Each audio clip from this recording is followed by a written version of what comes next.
Good morning, everyone. My name is Ala Kamil, and I'm serving as the designated federal official to the U.S. EPA Science Advisory Committee on Chemicals, SACC. For this meeting and in my role, I will be opening the fifth and last day of this public meeting on the Science Advisory Committee peer review of the draft risk evaluations for 134678 hexahydro, 466788 hexamethylcyclopenta gamma 2-benzopyran, HHCB, and phthalic anhydride. Also, the draft hazard assessments for orthodichlorobenzene and para-dichlorobenzene. I would like to repeat that SACC meetings are subject to all requirements of the Federal Advisory Committee Act, FACA, and these include open meetings, timely public notice of meetings, and document availability to the public.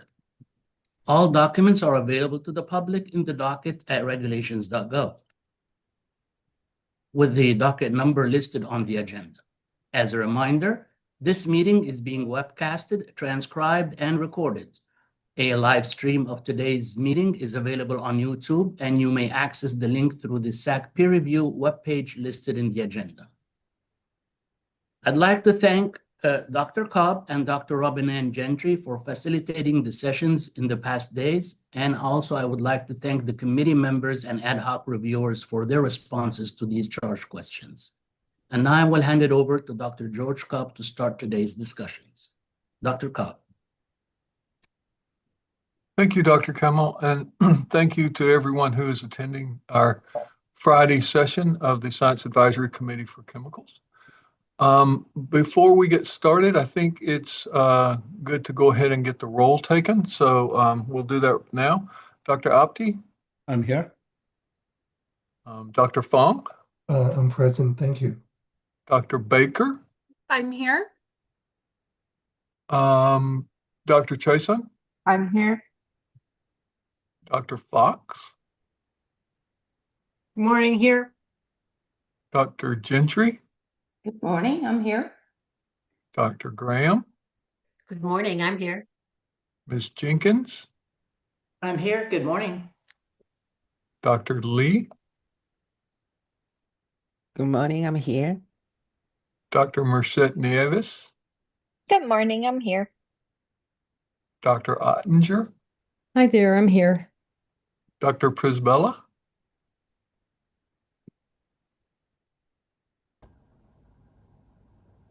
Okay, Dr. Rubin?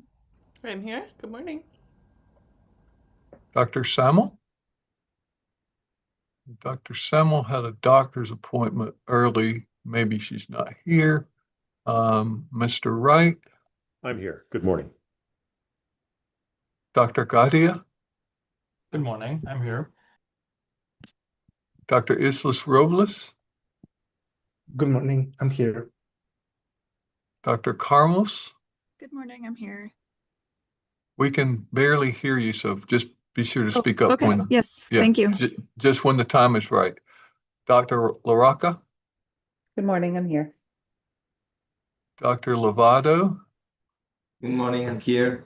Dr. Pandiri? Good morning. I'm present. Dr. Rager? I am here. Dr. Schlink? Here. Dr. Zhao? I'm here. Good morning. Dr. Strickland? Here. Thank you. Dr. Wolf? Present. And now let's go back and see if Dr. Prisbilla was here.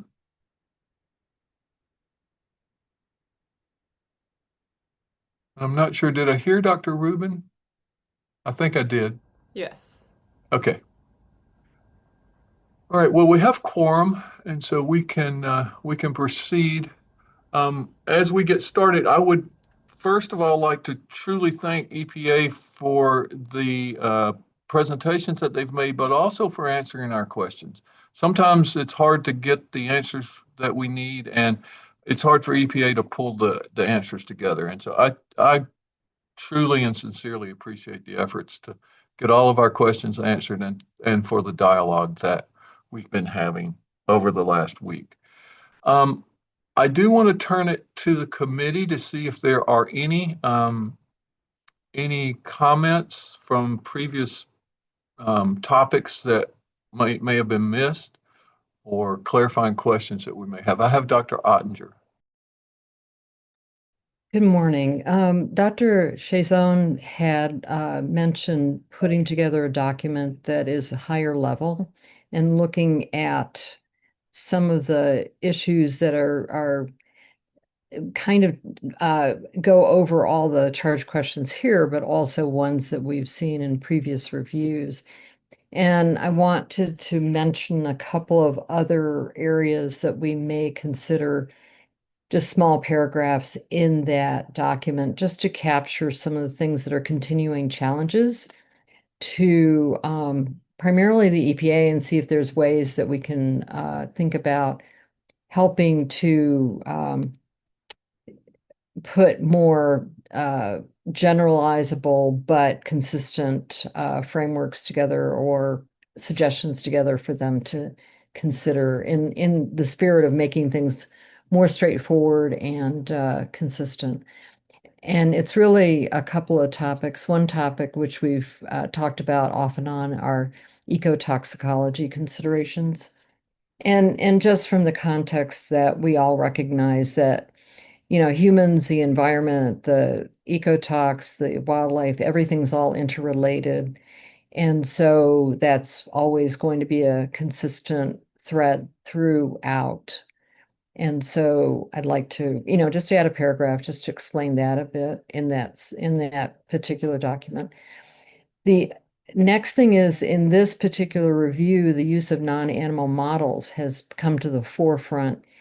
And I think it's something that's really, really important, and obviously something in a direction that we need to move.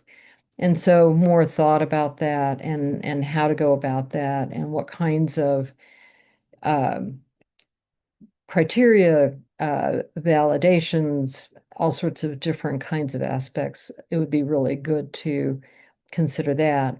And then, you know, with that, of course, is the use of the most updated literature and industry findings, and see where things are so that we have the most up-to-date approaches that we could call upon. And then finally, I know that we always have to consider one chemical, but acknowledging that they're mixtures, you know, and we've talked quite a bit about metabolites, meaning the parent compound being, I would call it metabolized to other compounds. That's something that is a issue and difficult to deal with, and perhaps one way that could be considered would be utilizing the model that Dr. Wolf has suggested, and see if there are ways to nest some of these effects at a lower impact, if you will, or effect levels within those models. So that's all I have. It is just a suggestion of ideas of things that seem to permeate throughout and come back around over various reviews that we've done. Thank you. Great. Thank you, Dr. Ottinger. And just make sure that Dr. Chason has those comments. Dr. Wolf. There we go. Yeah, I had a couple questions. I was thinking about the OECD. I added the recap that we say short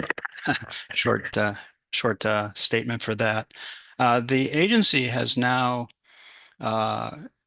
performed 4 cases of the application of the IATA recap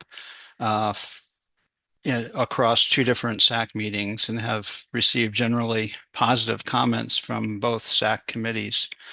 And I'm wondering, I know these are very labor-intensive, resource-intensive activities, and I'm wondering if the agency is thinking about developing a guidance document for the registrants so they can do the heavy lifting, and then you can just review their work, which might be less labor-intensive than collating all the information and developing the tables and all that. And secondly, it is an OECD IATA, but I'm wondering if the agency or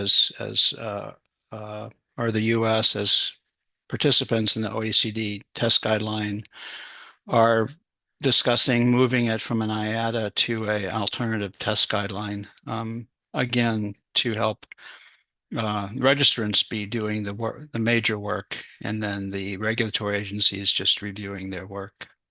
And I wonder if comments around that would be helpful to the agency in this document. So if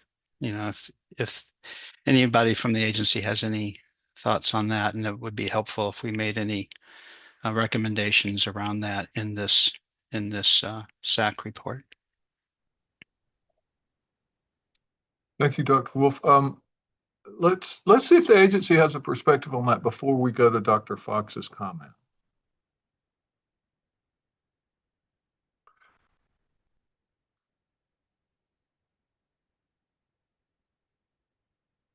I see an EPA slide, but no voice. It's the invisible Dr. Lowett.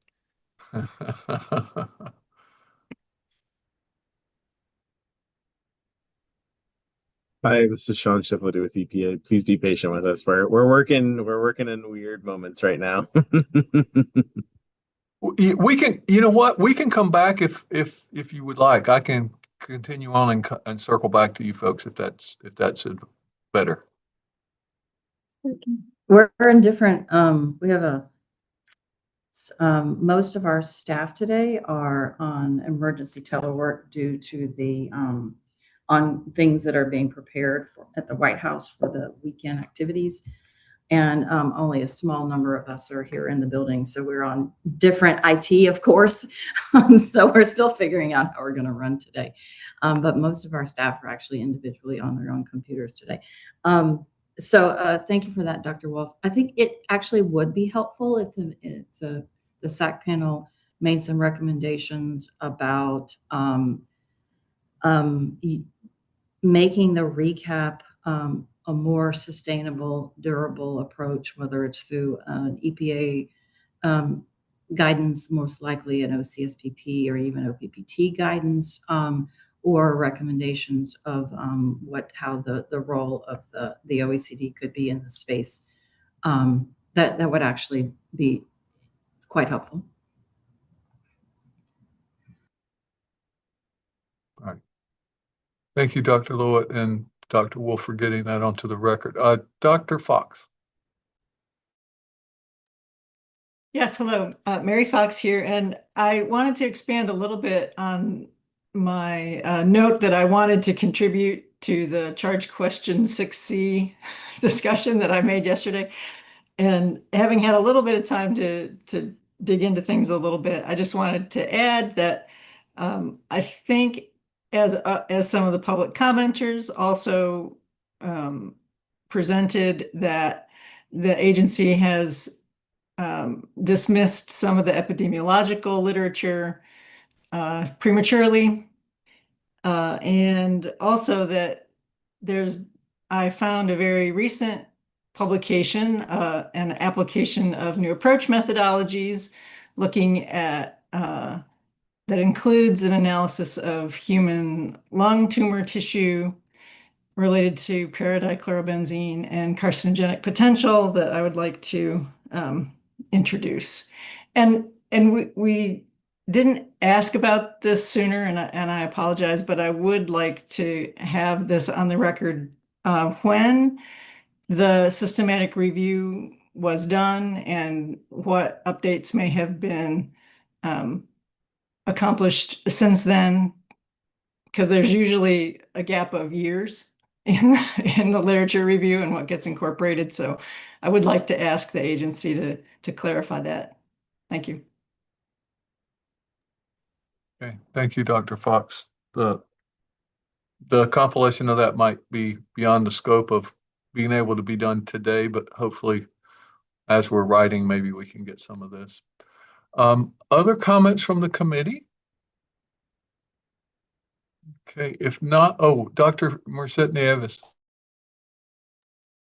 I also want to add to for the chlorobenzene. I know, I'm sorry we keep bringing it back to this, but I also have a reference in the human literature looking at prenatal exposure for environmental p-DCB, which does suggest it's not a cancer, but it does suggest elevated risk of childhood asthma, rashes, and immune. And this was statistically significant in males, not females, which again calls to question only the use of female rodents and not including males. Again, I know there's some discussion of whether they're necessary or not for the cancer outcome, but I'm just wanting to introduce this as further evidence that there are some suggestions that males are more sensitive to this p-DCB. So I'm happy to send that to be included where it should be. All right, thank you. And please, both Dr. Fox and Dr. Merced-Nieves, let's make sure that we get those references, perhaps just directly to Dr. Kamal so that he can get them to EPA before our report is written, because we can't communicate directly with them. And that way, it'll be, the agency can look at these references in advance of our report. So thank you for that comment. Dr. Rubin. Hi, Rainbow Rubin. Yeah, I wanted to add my agreement to comments made by Dr. Fox and Dr. Merced-Nieves about on question 6 also. And then I also wanted to add my agreement to comments made by Dr. Chasen yesterday about aspects that fall outside of the charge questions. Just wanted to get that into the record. Thank you.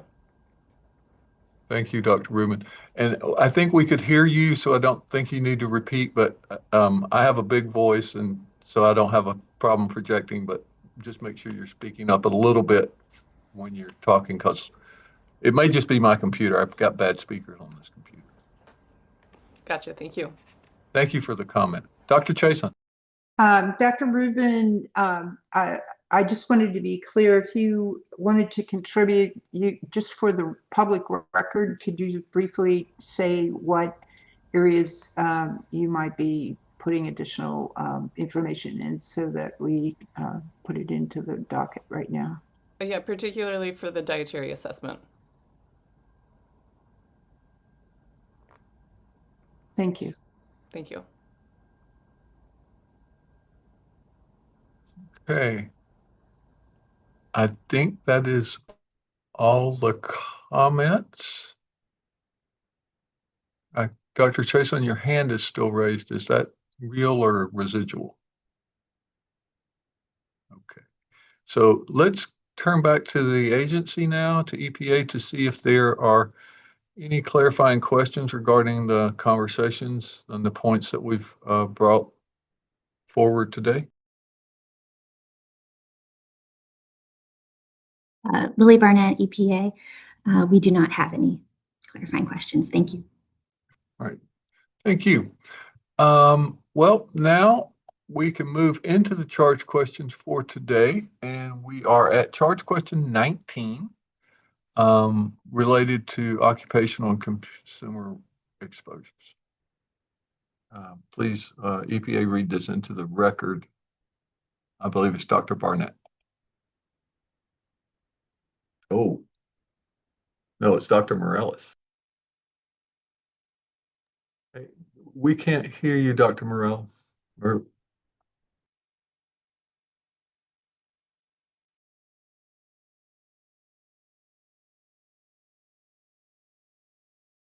Can you all hear me now? Yes, we can. Okay, excellent. Sorry about that. Good morning, everybody. My name is Giovanni Morales, and I will be reading charge question 19 into the record. EPA adopted a screening approach to assess consumer and commercial exposure.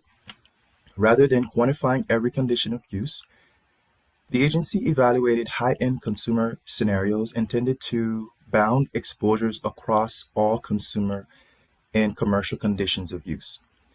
Within the draft human exposure assessment for 1, 3, 4, 6, 7, 8 hexahydro 466788, hexamethyl cyclopentamgamma 2-benzopyran, HHCB, in section 2.2 as well as in appendix E.2 and section 3.3.2 of the draft risk evaluation for 134678, hexahydro 466788, hexamethyl cyclopentamgamma 2-benzopyran, HHCB, one consumer exposure scenario was quantified. Use of a continuous action air freshener 24/7 in a small room, 15 cubic meters. This scenario was identified as the highest expected consumer inhalation scenario exposure relative to shorter use patterns and other product types, e.g., instant action fresheners. This consumer scenario was also used as a screening scenario for commercial workers who may be exposed to similar products in their work environment. As expected, the expected duration of exposure for the commercial worker is shorter, typical 8-hour shift with similar product concentration profile. Please comment on the selection of the consumer exposure scenario used as a screening scenario and the rationale for identifying the highest exposure conditions, including the use of the consumer screening scenario to capture exposures to commercial workers. Thank you.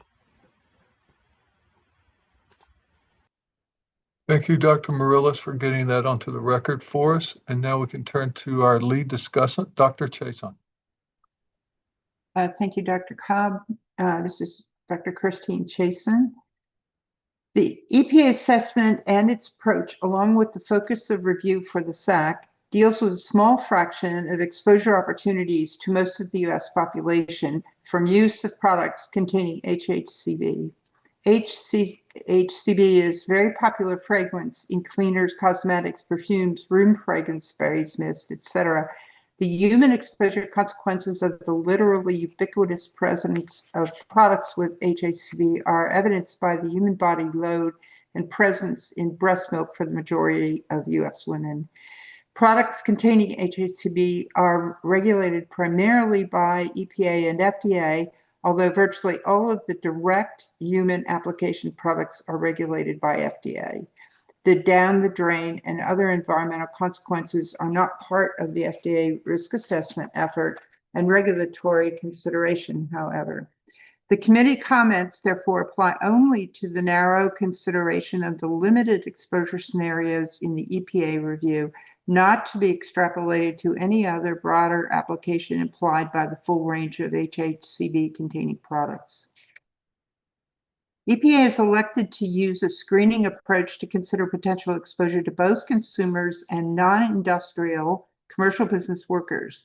The question to the committee, therefore, includes consideration of: 1, if the screening approach considers all of the people expected to receive exposure from the consumer and commercial worker scenarios, and 2, if the key parameters for this scenario are consistent among the scenarios included in the screening approach, and 3, if the selected values for the screening model parameters are appropriate for screening exposure assessment. The key parameters considered for these scenarios include variability in room size, ventilation, air exchange rates, occupational behavior, product emission characteristics, cumulative fragrance sources, and workplace operational practices. The degree of variability for one or more of these can define if all people are covered by the screen, an issue of importance discussed by the committee. EPA identified continuous action air fresheners as the bounding scenario for the screening assessment because air fresheners generally contain the highest HHCB concentrations among identified consumer products, continuously emitting aerosol HHCB throughout the day, and can generate sustained indoor air concentrations that exceed those expected from intermittent use products such as cleaning sprays, laundry products, or instant action air fresheners. For these conditions, it's plausible to apply a screening model for the protective upper bound level.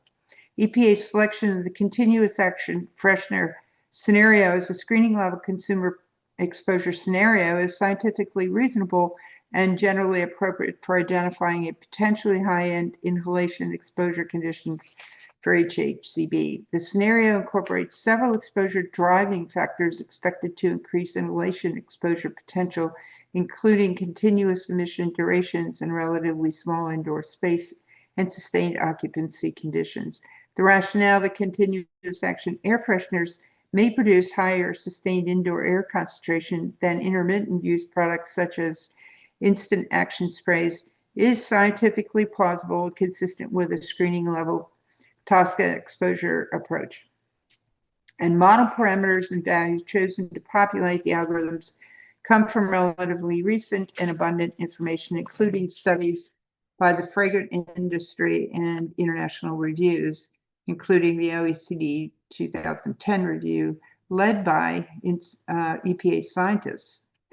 Application to EPA's existing exposure models seem appropriate. However, the committee noted the following issues for EPA's consideration. 1, aerosol particle size. The air freshener product designs include many forms, including sprays and mists and continuous action devices, but it is not clear what those devices produce in terms of particle size droplets relevant to inhalation versus nasal deposits not inhaled and droplets yielding room surface coverage rather than suspended droplets available for inhalation. How do plug-in vaporizers and programmed aerosols fit into the concept of producing inhalation potential or surface coverage available for dermal contact? For the screen to embrace all of these products in terms of inhalation potential exposure, the particle size, air suspension time, and room surface deposition should be explored, and appropriate high-end concentrations which are available for inhalation selected for the screening parameter value. 2, not all exposed people may be represented in the screening scenarios for the consumer environment. 1, droplets from the room fresheners will settle on room surfaces. As we know, they aren't all inhaled and they don't just disappear. In a study by Dotson et al. 2017, indeed, residues of HHCB were found in homes using indoor air collection and wipes. Residents of those homes may well have used one or more of the many personal care products under FDA authority, but it's reasonable to assume there could be HHCB residue on home surfaces from the use of fragrance mists and sprays, as well as cleaning detergents or other home furniture care products. Obviously, those surfaces are touched by humans and could be accrued dermally by children, especially. Given assumed use of the air freshener products over time, some fraction of content settlement on surfaces and potential dermal transfer for children from those surfaces estimates could be made of the potential dermal exposure. Note, this can also be informed from the work from the OECD 2010 documents. EPA discussion of this exposure scenario and calculations for potential exposure to children resides in Appendix D of the draft exposure document. Their calculations, however, are dismissed. They're not included in the design of the screening model because of EPA's determination of low confidence of the calculations. But this is a very important potential exposure scenario, and that discussion should exist predominantly in the main body of the report. Children's risk should not be dismissed so easily, and it is reasonable to assume that the described exposure scenario is very likely to occur repeatedly, daily, in most homes who use these products. Unfortunately, this scenario may not fit neatly under the screening model as proposed, unless dermal exposure can be added to the screen and the children's activity levels and surface contact is considered for the screen. But this scenario needs attention. It may be necessary to consider children's risk in a separate screening model. Next, one discussed and expressed concern that the exclusion of outdoor atmospheric exposure pathways, citing available indoor air modeling data and differences between indoor and outdoor degradation conditions. Conde and Bordeaux, Decticine 2025, I think I mangled that name, reported HHCB concentrations in non-industrial indoor air ranges from 0.3 to 267 nanograms per cubic meter, and concentrations above wastewater treatment plants exceeds 400 nanograms per cubic meter. That was from the same paper. These data are important if there is any need to more probabilistically model HHCB exposure via inhalation of indoor air. Additionally, EPA's attempt to dismiss atmospheric HHCB from studies in Michigan by asserting rapid HHCB dissipation is without scientific basis. The atmospheric samples which contained those concentrations were time integrated from full day to continuous weekly events. This sampling approach would include such degradation during HHCB residence in the atmosphere. Thus, the language in Appendix D that attempts to dismiss these data as ephemeral must be removed. These ambient air concentrations could be useful in this or other TSCA assessments if it's determined that using 24-hour exposures to indoor air is overly conservative. Another committee member noted the CEM calculated the HHCB concentration is 895 nanograms per cubic meter as used in the small room screening scenario. References will be provided. Next, EPA's use of the consumer scenario as a surrogate screening scenario for commercial workers may be reasonable where similar products are used under shorter duration occupational settings. I might note with the issues that have already been addressed here included in that. However, the screening model boundaries can be expanded to include other workers in commerce, non-industrial, and downstream product preparations. This includes growing home business scenarios where the HHCB containing products are used as presumed in the screen, but the work site is the home, with continuous exposure as assumed from the general population consumer. In addition, fragrances may be used on crafted decoratives being produced for sale, providing additional rationale for the upper end assumptions in the existing screen.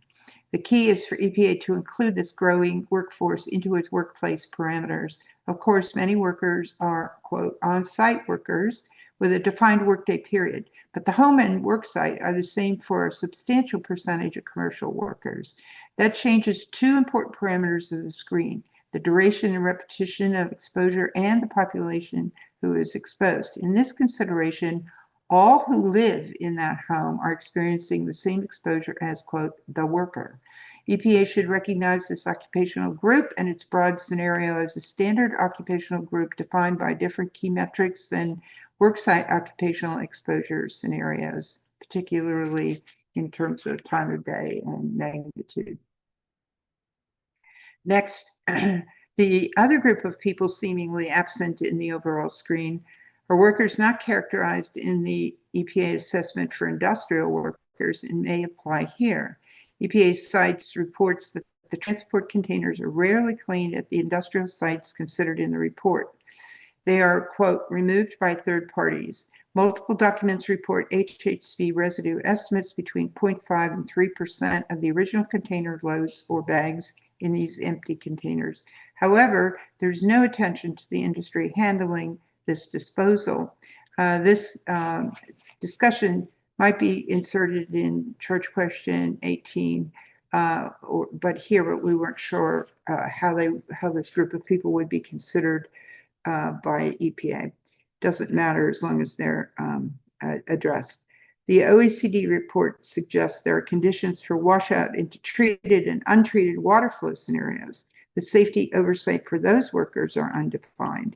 This disposal step seems to fit firmly under disposal as well as a component of the industry process leading to the COUs, but perhaps these are small business commercial entities, whatever EPA deems, as long as they are in fact recognized. They should be defined by EPA to see if the screening exposures parameters now presented would apply also to these workers as well or need a separate screening scenario.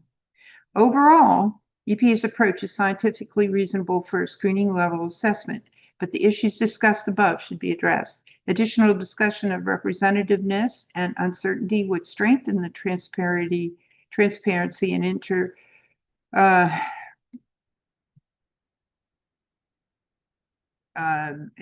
the exposure characterization. The committee has noted that products covered under EPA's authority likely present less exposure than use of the many personal care products under FDA's authority. This is borne out by the aggregate exposure assessments, which is a true aggregate model of CREM's RIFM, RIFM. Comparison of the results of the two assessment approaches and models illustrate important points for the HHCB approaches and in modeling approaches overall. The CREM-RIFM model is an example of a coherent aggregate exposure assessment model. The application to the HHCB containing products provides an opportunity to see the data identifying the maximum amount of use concentrations in various product categories, as well as the aggregate consumer exposure that would be total and inhalation only via CREM-RIFM exposure model. The assessment addresses products which in the US are regulated by both EPA and FDA. The CREM-RIFM exposure model includes data regarding use of fragrance ingredients by manufacturers in various personal care products, as well as consumer habits and practice data. But it is revealing to compare the approach and results of CREM's aggregate exposure with that of EPA's screen considering only the few non-personal products. EPA exposure model estimated the worst case scenario exposure to be 13 micrograms per day or 9 micrograms per cubic meter.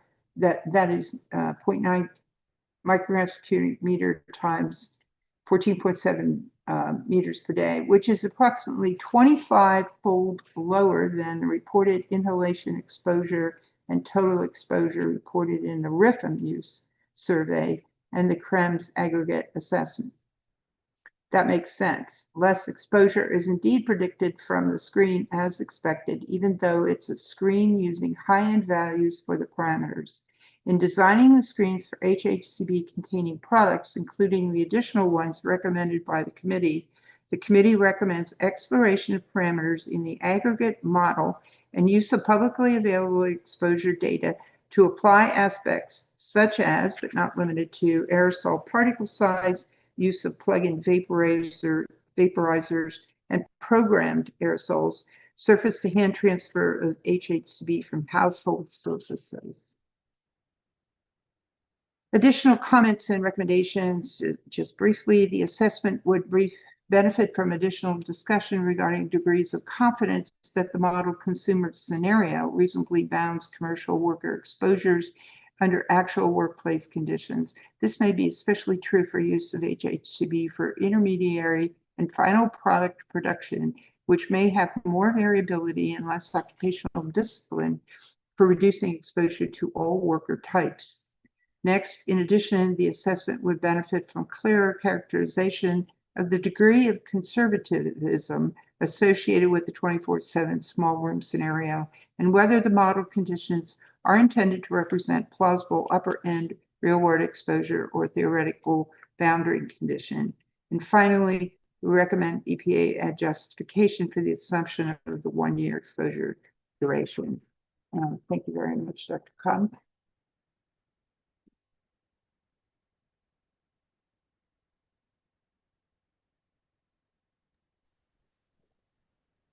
My mouse got lost on a different screen. Thank you, Dr. Chason, for getting that response into the record. And now I'd like to turn it to the associates to see if there are additional comments or clarifications. We'll start with Ms. Jenkins.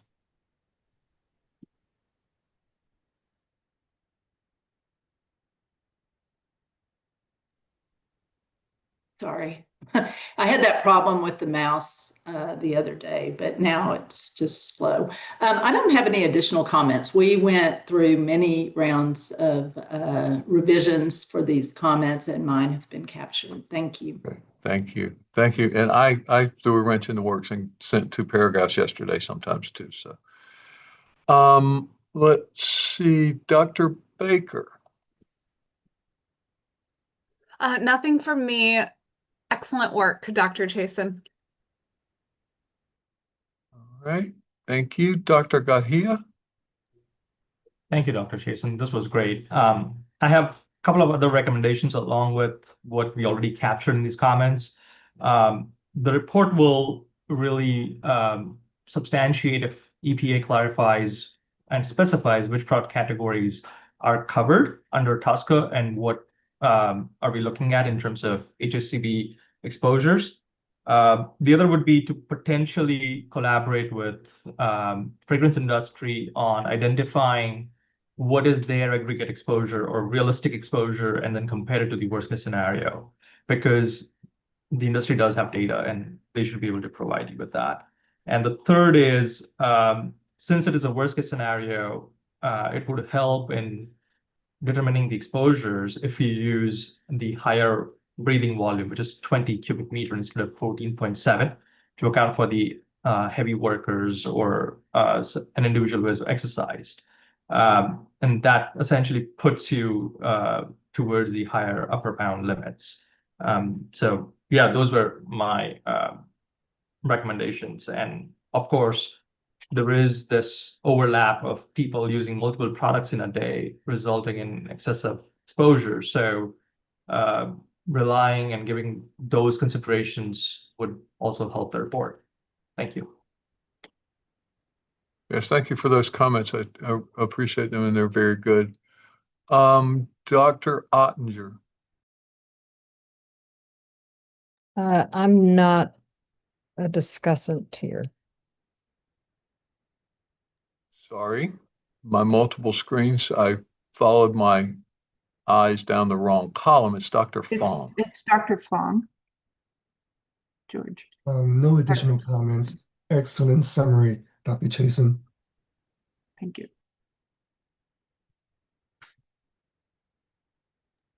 Thank you, Dr. Fong. Now let's turn it to the rest of the committee to see if there are additional clarifications or comments regarding this response.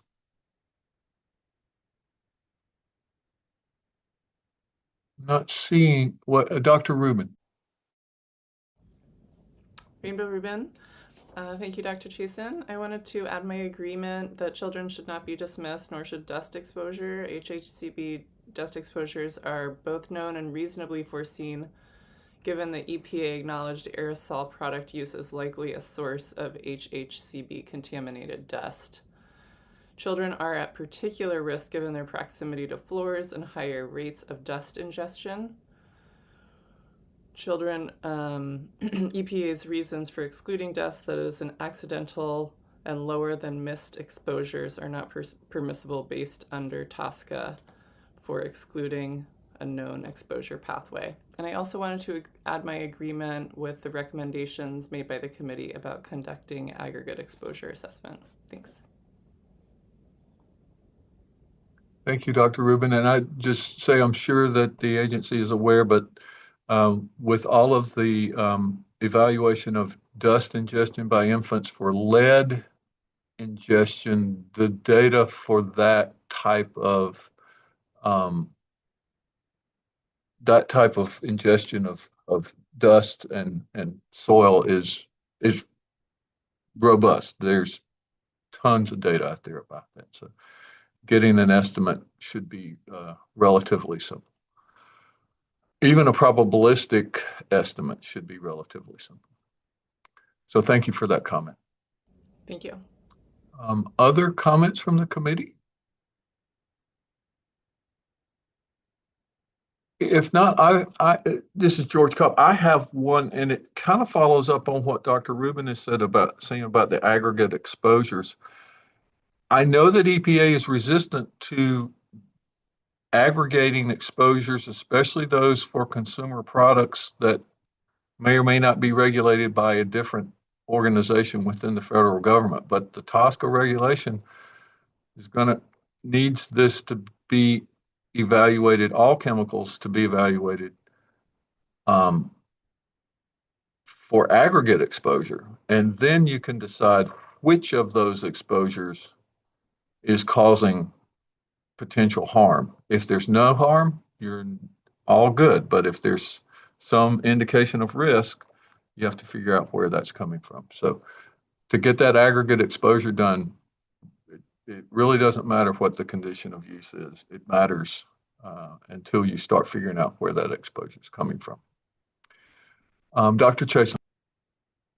Dr. Cobb, I'd just like to second your comments about the utility of an aggregate exposure model, even those that were initially designed years ago by EPA and the many that have spawned from it.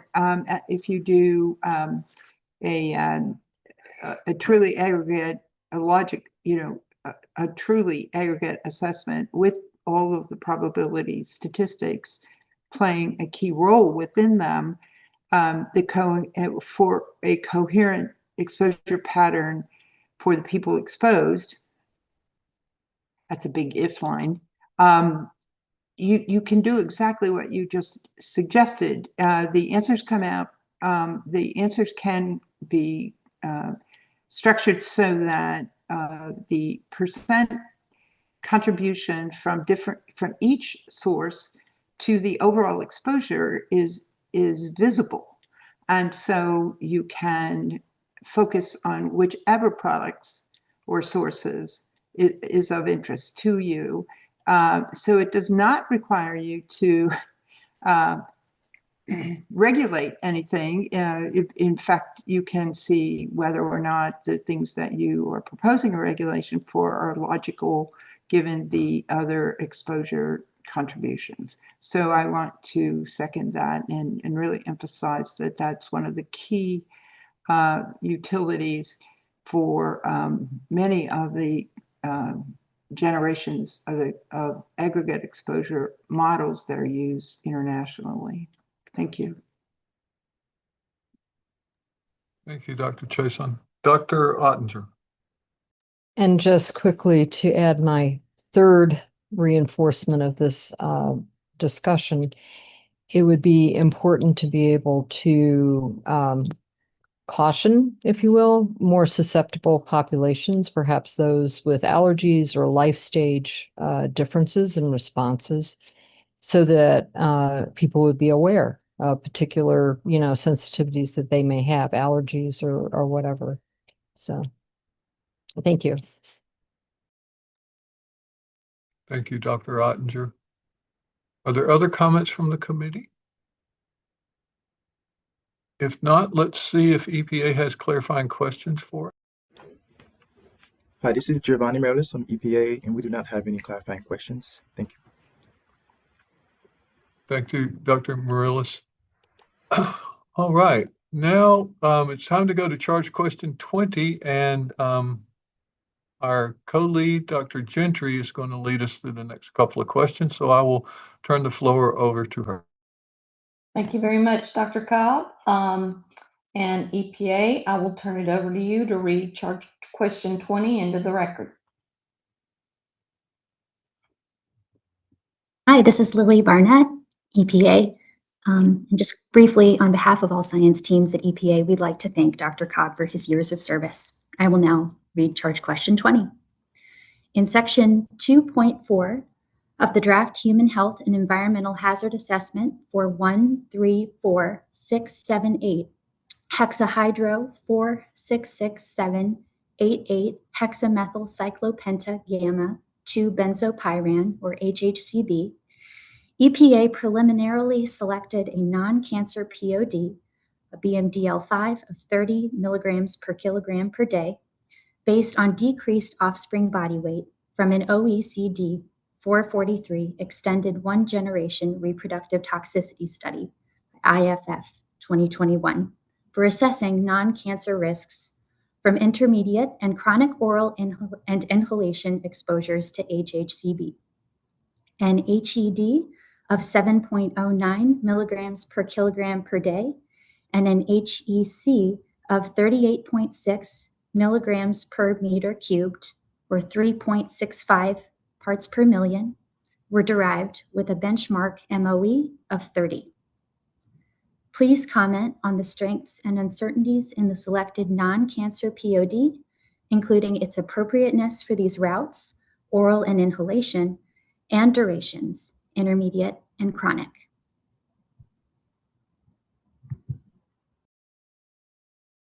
Okay, thank you, Dr. Barnett. And we will turn it over to our lead discussant for this question, Dr. LaRocca. Okay, thank you very much.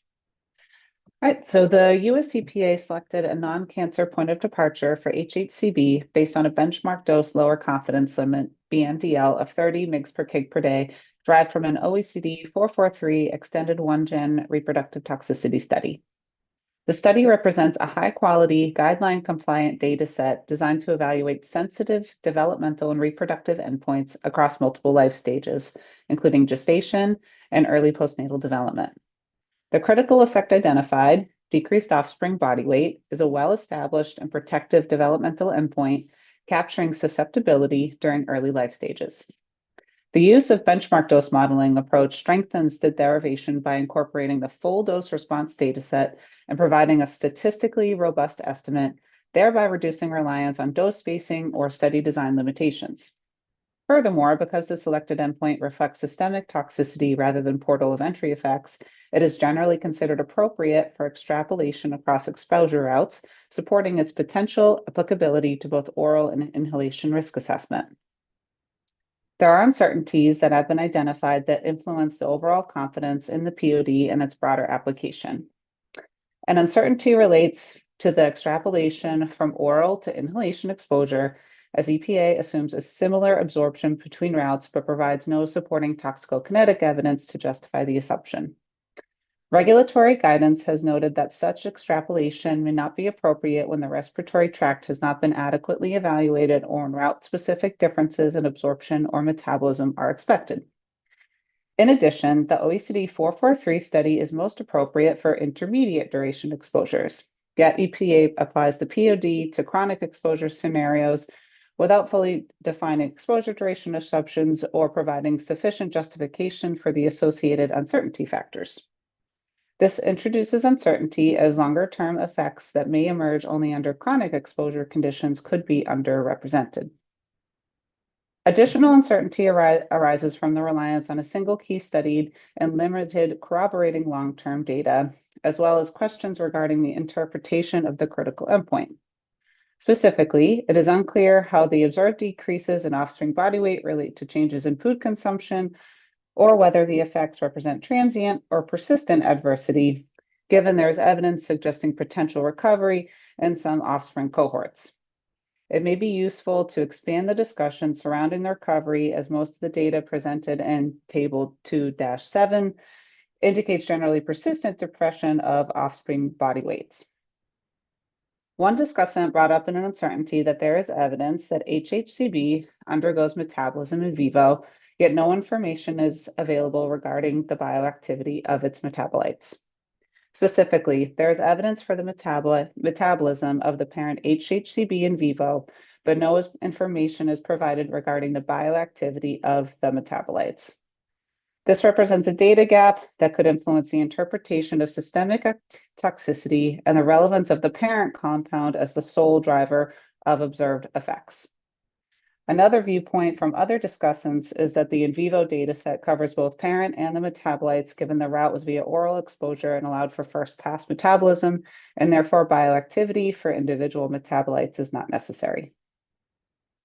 One discussant referred to the discussion in the draft Human Health and Environmental Hazard Assessment for HHCB that is indicative of potential endocrine activity of HHCB, as available data indicate weak androgen receptor antagonism and mixed estrogen receptor activity in vitro, which suggests the possibility of subtle endocrine disrupting activity that may manifest across developmental stages and species. Studies on neat HHCB and other studies indicate that HHCB may be a weak AR antagonist. This has implications for living organisms. In addition, other in vitro studies also indicate weak ER antagonism as well as agonist, suggesting that despite no effect in the uterotrophic assay, there may be endocrine disrupting effects of HHCB in both developing males and females across classes of organisms, such as humans, other mammals, birds, reptiles, etc. Further, it should be pointed out that several studies presented in the draft Human Health and Environmental Risk Assessment for HHCB were non-guideline and did demonstrate endocrine disruption at relatively higher exposure levels. Therefore, the EPA determined that according to an evidence-based response, the endocrine disruption does not reach a level that merit further considerations. This supports the use of a conservative POD and reinforces the importance of selecting the most sensitive endpoint. Viewpoints from other discussants is that the in vitro activity is overruled by a lack of endocrine effects in vivo for estrogen, androgen, and steroidogenesis pathways. There is evidence of thyroid effects likely due to a non-human relevant mode of action via liver metabolism. There is overall consensus on agreement US EPA used the most appropriate sensitive endpoint with the depression in body weight.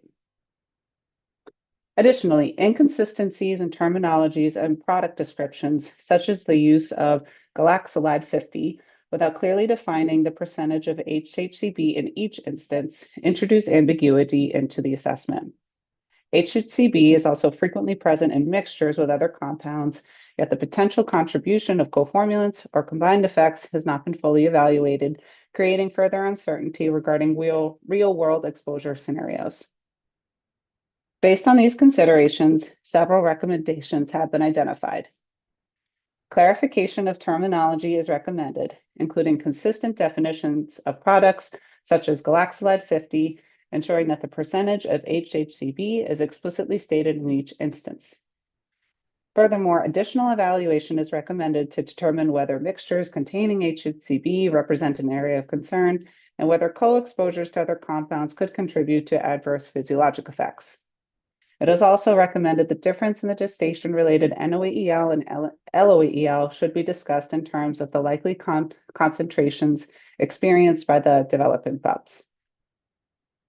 In summary, the selected POD is scientifically justified and protected for human health risk assessment following oral exposure, supported by a robust study design and sensitive endpoint.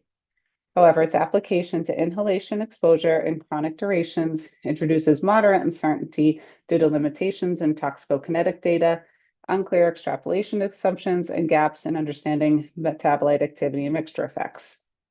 Addressing these uncertainties through improved justification of extrapolation approaches and enhanced clarity in terminology and exposure scenarios would strengthen the overall confidence in the risk assessment. Thank you. Thank you, Dr. LaRocca, for reading that into the record. Let's go to the associate discussants. Has Dr. Prisbilla joined us? I'm not seeing her on the participant list. I believe she was unable to attend today. Okay, and I'm guessing the comments you read into the record include some from her. She did agree for this to be read into the record. Okay, thank you. Thank you. Let's see, Dr. Gadia. Thank you, Dr. LaRocca. I don't have any other comments. This was amazing. Okay, thank you. And Dr. Ottinger. Great job. No further comments. Thank you.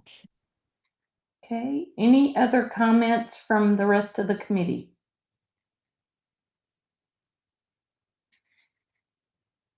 Okay, we'll go to EPA and see if there are any clarifying questions. This is Lily Barnett, EPA. We have no clarifying questions. Thank you. Okay.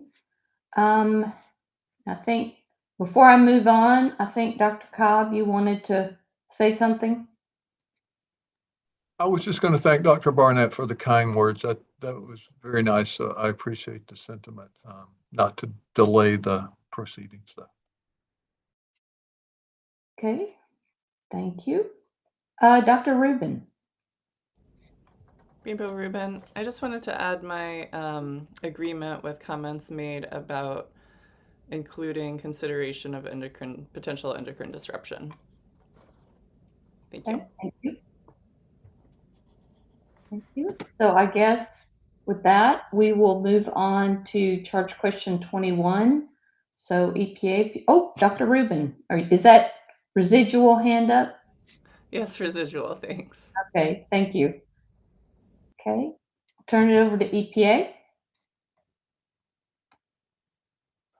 This is Lily Barnett, EPA.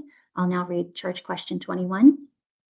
As described in the draft human health and environmental hazard assessment for 1,3,4,6,7,8 hexahydro 4,6,6,7,8,8 hexamethyl cyclopenta gamma 2 benzopyran, or HHCB, in Section 2.4.2, EPA preliminarily concluded that HHCB is not acutely hazardous and therefore did not derive a POD to quantify acute human health risks.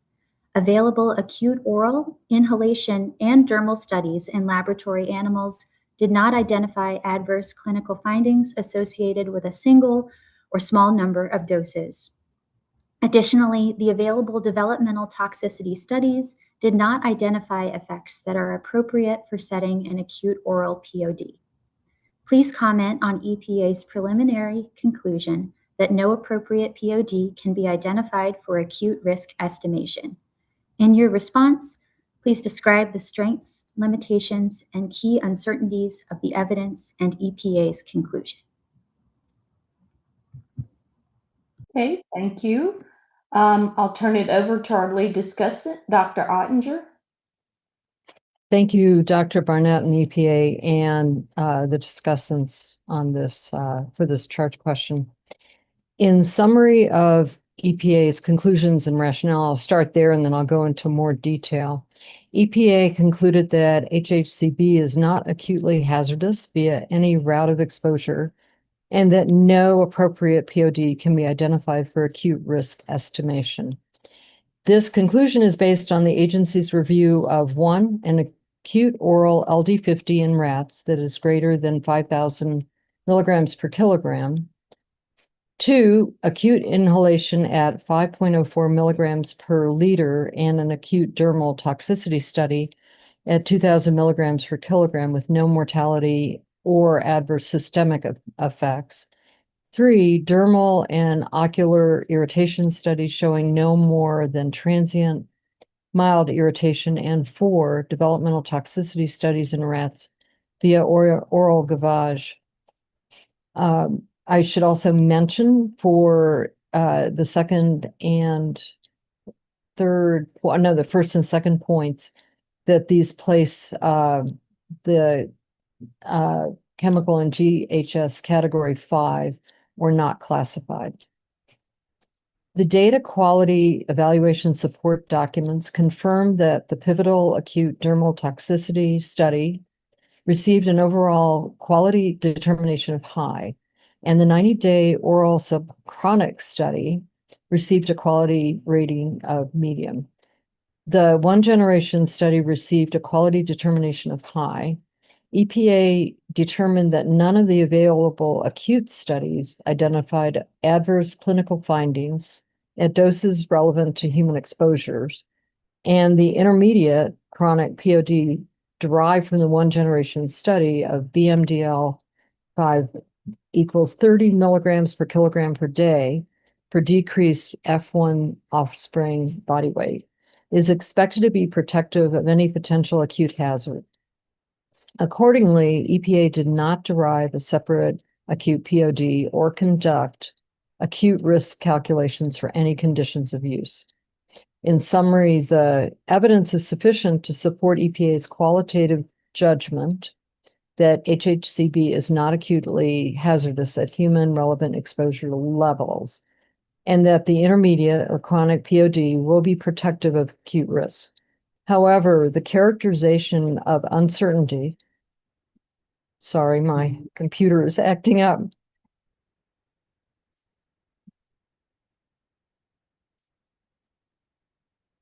Give me 1 second, please.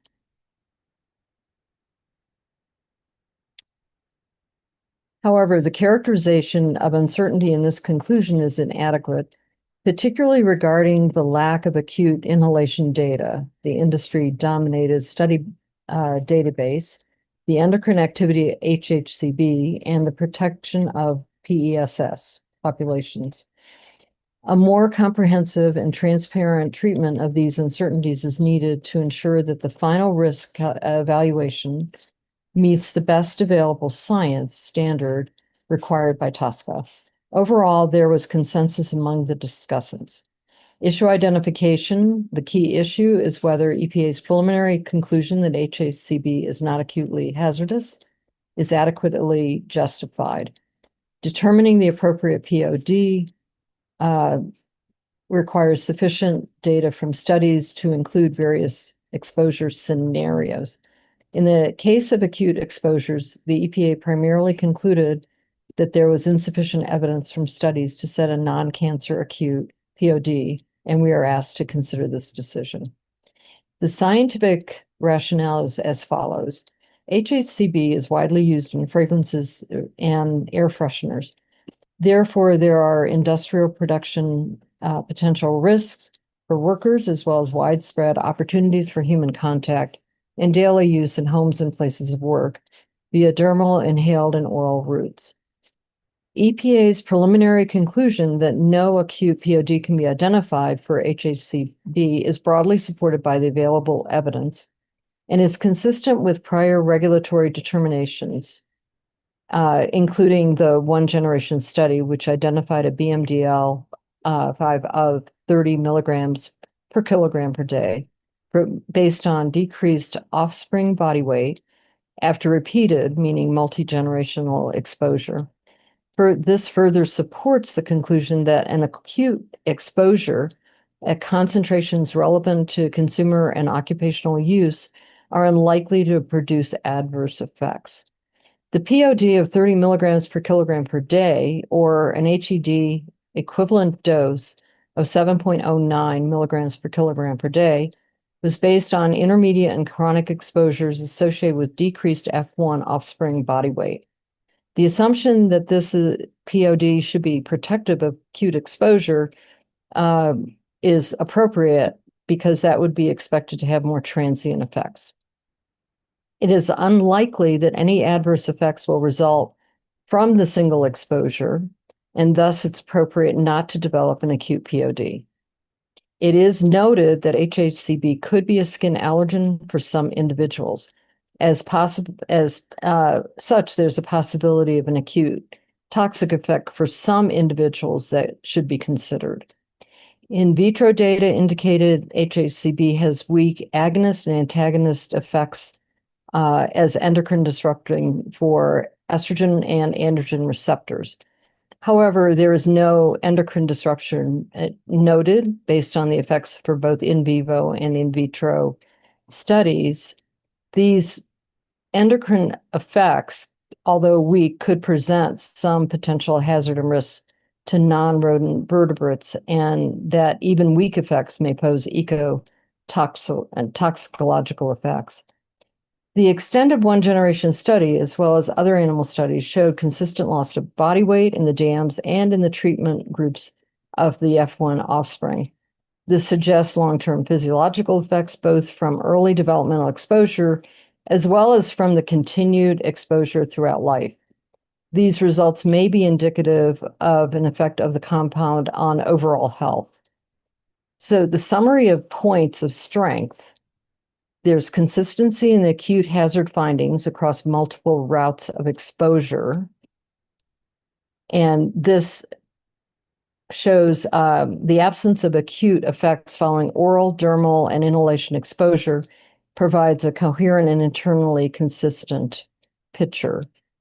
Next, EPA's preliminary conclusion that HHCB is not acutely hazardous is supported by the following: the available high quality and supporting data reviewed in the draft Human Health and Environmental Hazard document for HHCB.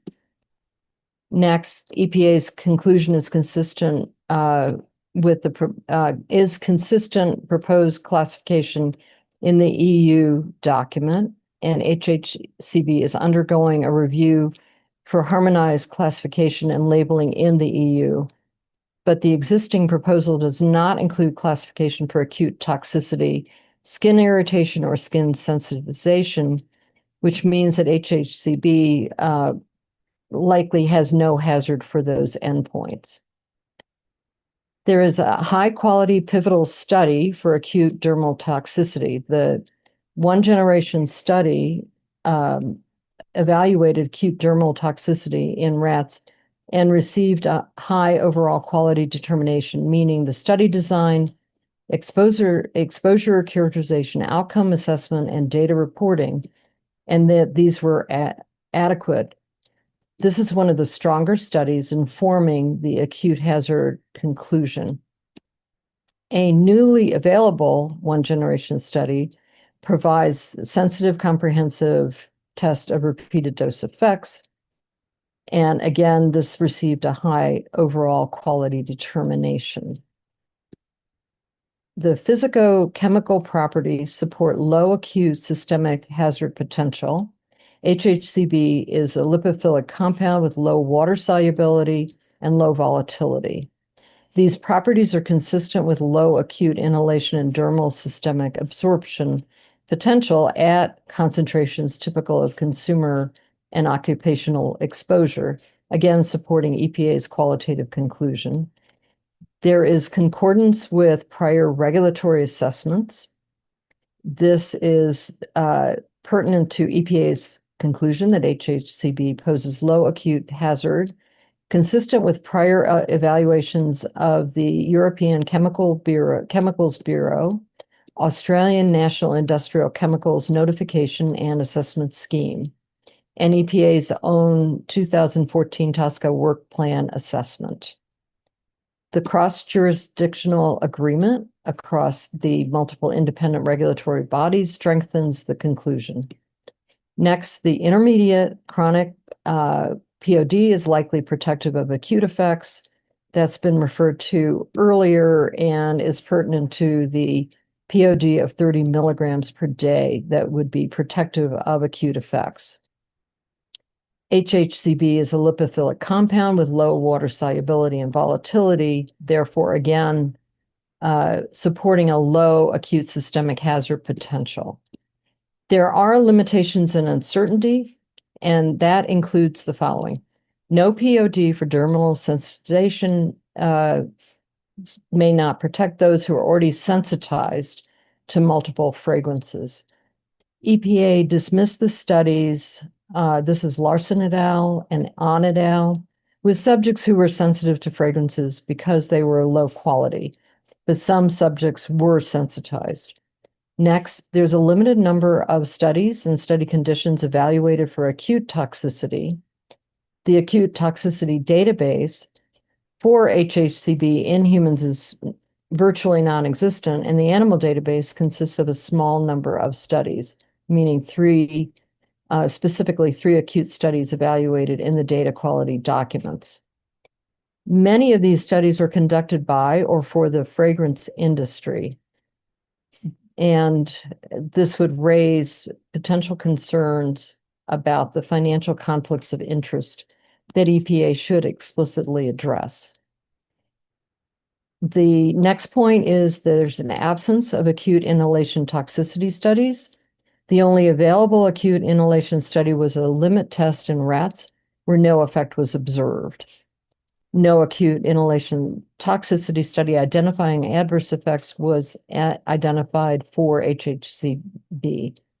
This notable data gap exists, and given that inhalation is a primary exposure route for workers and consumers, it should be considered. Next point, older studies with significant methodological limitations include several of the studies informing the acute hazard conclusions, and those studies are from the 1960s and 70s and were conducted before modern regulatory guidelines were established. The data quality evaluation documents consistently assign these studies medium or low quality ratings, citing inadequate characterization of test substance purity, limited animal husbandry reporting, and insufficient data on exposure, administration, and outcome assessment. The limited data reporting in the Argus Research Laboratories 1997 developmental toxicity study that was rated low quality means that SACC and the public cannot independently verify the conclusions drawn. Next point, gaps in developmental toxicity dataset for acute POD derivation. The conclusion that available developmental toxicity studies do not identify effects appropriate for setting an acute oral, POD This is arguably correct because the developmental effects observed were found only at doses of 150 to 500 milligrams per kilogram per day, administered over a full period of organogenesis, meaning gestational days 6 through 20, making them duration dependent rather than genuinely acute effects. This conclusion could be stated more clearly with reference to the exposure duration during which the effects were observed. And as a note, I know in charge questions 7A and B, we also discussed this issue of how do you define acute effects versus more continual exposure effects. Next point, uncertain dermal absorption in realistic product formulations. The dermal absorption database for HHCB was evaluated as part of the hazard assessment. The in vitro skin penetration studies received medium overall quality determinations or uninformative ratings. EPA's conclusion that dermal absorption is limited due to HHCB's lipid qualities is biologically plausible, but the uncertainty in quantifying dermal absorption across the range of actual product formulations limits confidence in the acute dermal hazard conclusion, particularly for occupational scenarios involving frequent, unprotected skin contact with high concentration formulations. Next, the one generation study has important stability and dosimetry uncertainties. While this study received a high overall quality determination, the data quality evaluation notes substantial concerns about test steps and stability in the diet.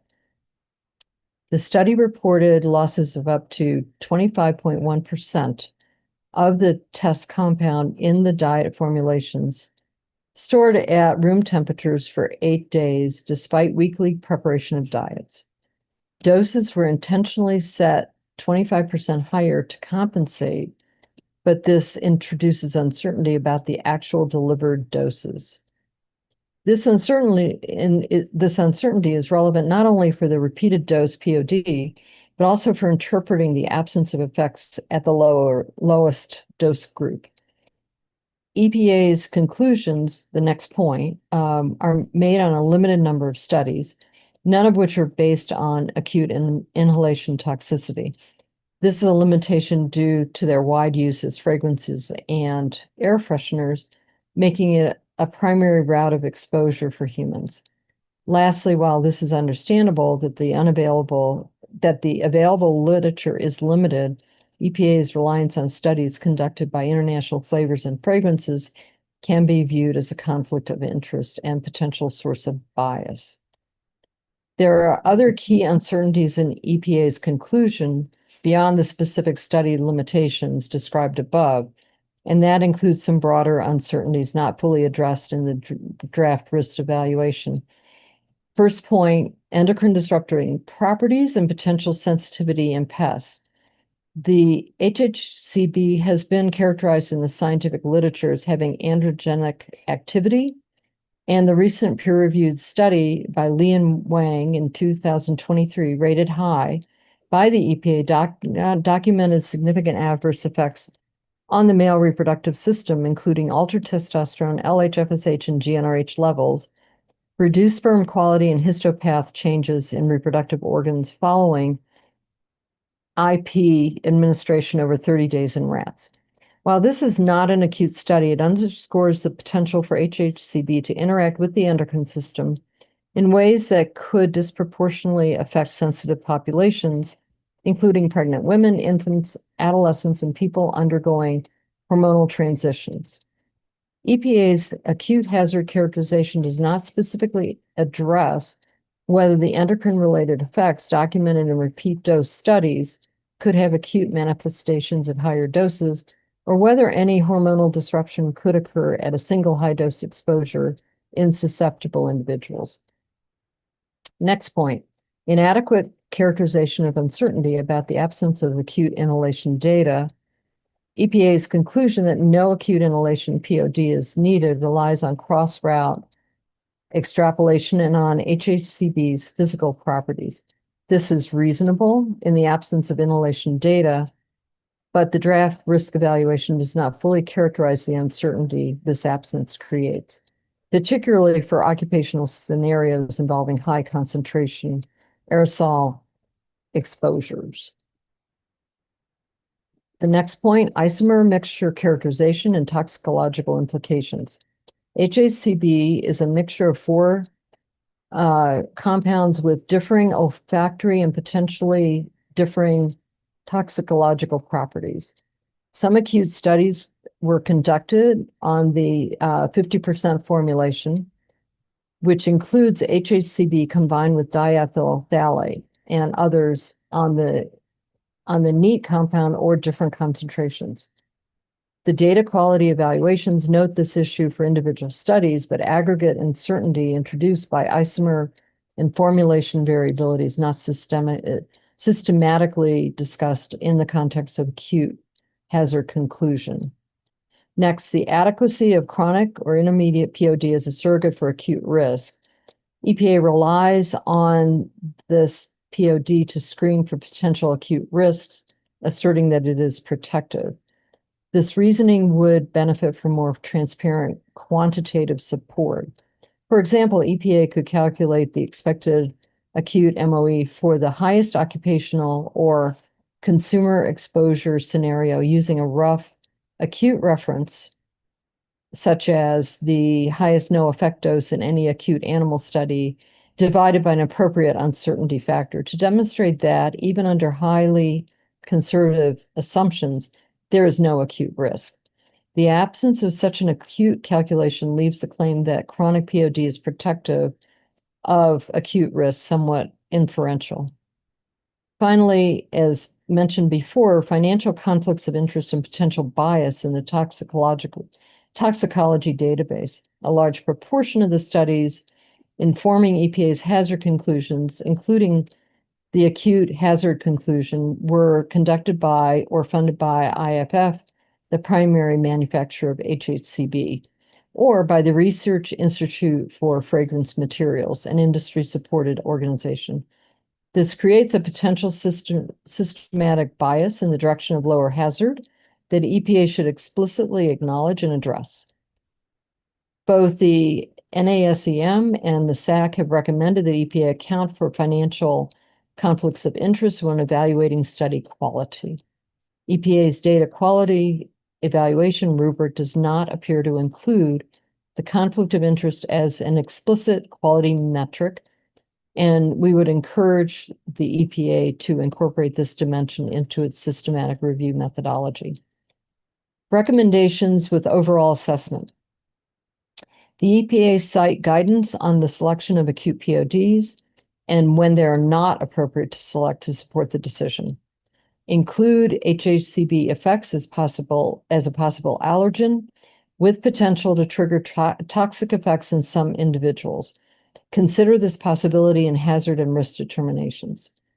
Next recommendation, no POD needs to be identified for acute risk estimation.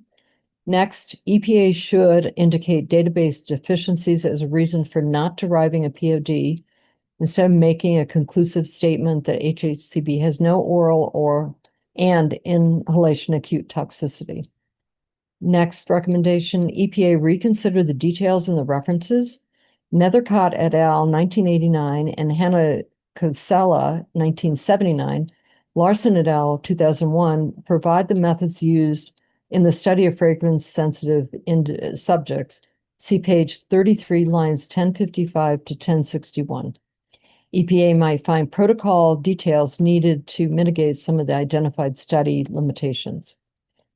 However, the acute hazard evidence data evidence base has some additional limitations, as discussed above, that are not fully reflected in the draft risk evaluation's characterization of confidence.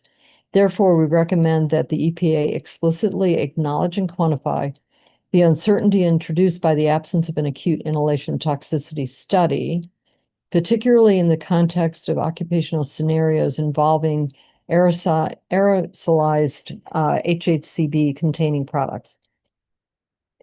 Also provide a transparent quantitative demonstration that the intermediate chronic POD is protective of acute risk, such as mentioned above by comparing the highest no effect dose in acute animal studies to the upper bounds of acute human exposure with appropriate uncertainty factors applied, rather than relying solely on the qualitative assertion that chronic effects are more sensitive than acute effects.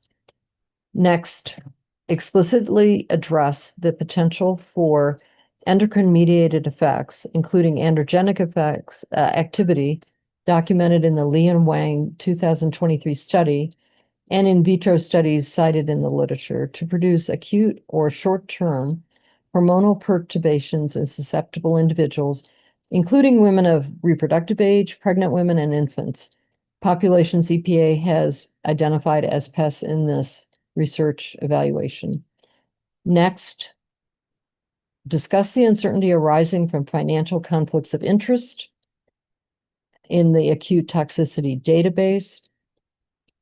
Clarify the basis for treating the developmental toxicity data, Argus 1997, Christian 1999, as supporting the absence of an acute POD, given that these effects were observed only after repeated administration across gestational period and therefore more accurately characterized as effects of repeated subchronic developmental exposure and not acute exposure. And then finally, address the potential for high concentration acute occupational inhalation exposures during specific tasks, such as spray application of fragrance mixtures, opening bulk containers of HHCB that may differ substantially from the time averaged exposures modeled in the exposure assessment, and whether such peak exposures could warrant additional scrutiny, even in the absence of chronic inhalation hazard data. That is the end of our draft comments, and I really appreciate all the work that the discussants have done to produce this. Thank you. Thank you, Dr. Ottinger, for reading that into the record. Very thorough. We'll check with your associate discussants. Dr. Merced Nieves. Thank you, Dr. Ottinger, for reading that into the record. That captured all of my comments, and I have nothing else to add. Okay, Ms. Jenkins?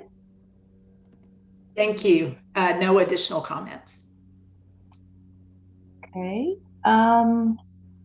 Dr. Strickland. That was a great summary, but I would like to make one brief additional recommendation to EPA.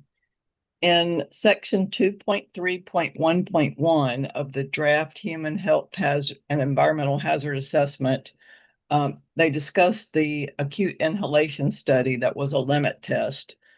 My recommendation is that they provide a quality assessment for that study and also include it into the DER document.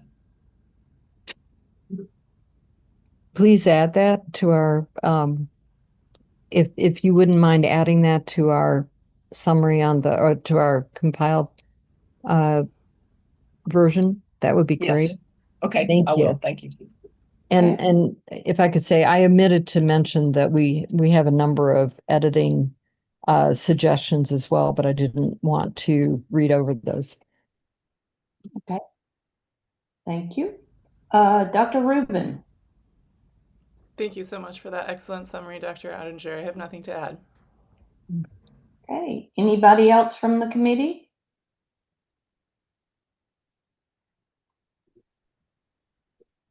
I do have a comment.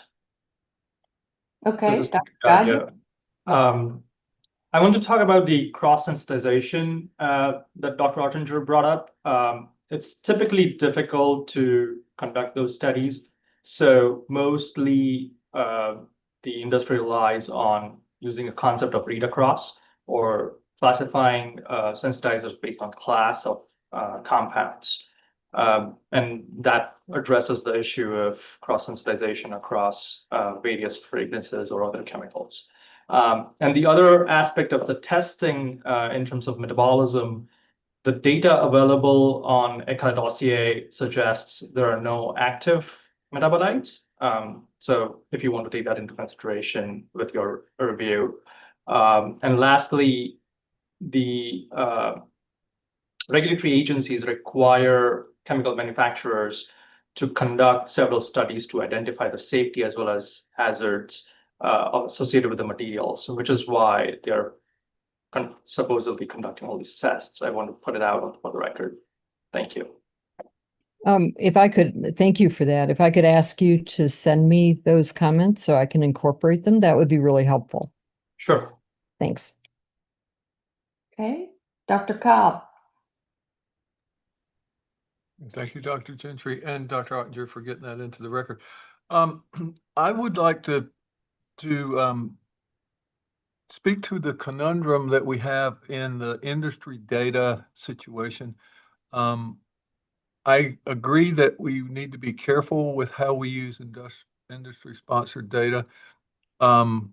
If studies are guideline and have gone through proper peer review, I think those are appropriate. And for instance, Dr. Gadia has mentioned that there are studies that the industries may have that aren't yet incorporated, and that data would definitely be useful. So there's somewhat of a conundrum. I think the key there is to make sure that those studies are as transparently conducted and reported as possible. That's kind of what I wanted to say about that. And then also, just as maybe an aside, but just as an example, I really think that the allergy concern should be seriously considered. I happen to be one of those people that's perhaps hypersensitive to such fragrances, and we basically can't have those kinds of things in our house. So I would really encourage EPA on a personal note to consider that. And with that, that's all I have. Okay, thank you. I would like to take a moment to just echo Dr. Cobb's comments in that if a study is a high quality study and it meets quality standards, it should not matter who conducted it. And part of what we're charged with on this committee is to make sure that EPA is using good science. And if it's an industry funded study and it meets those qualifications, then it should be considered.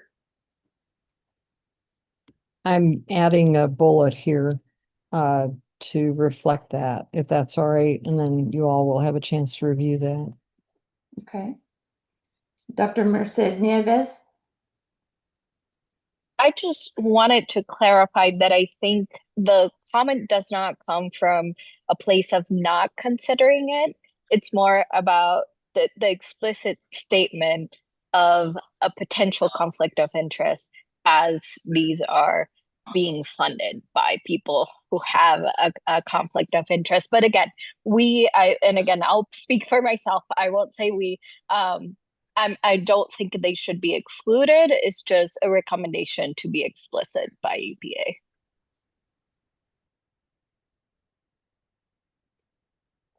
Okay, anyone else?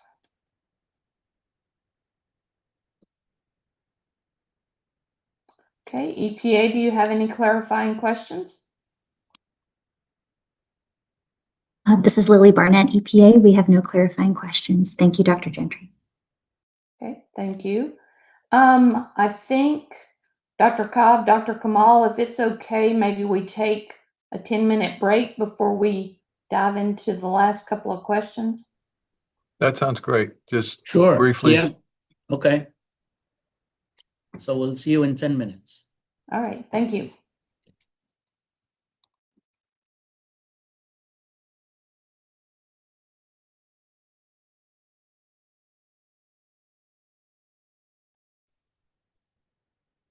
Okay, we're back, and we'll continue our last day of our SACC meeting.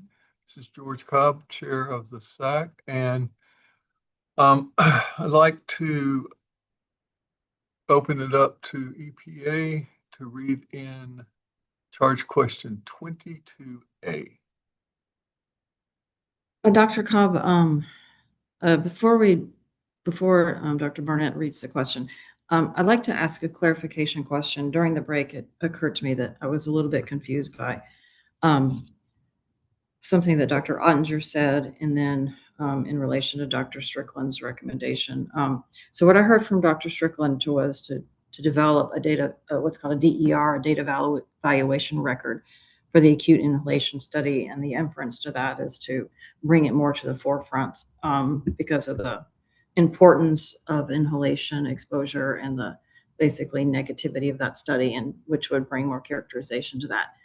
And I think that's actually an outstanding idea, so I appreciate that a lot.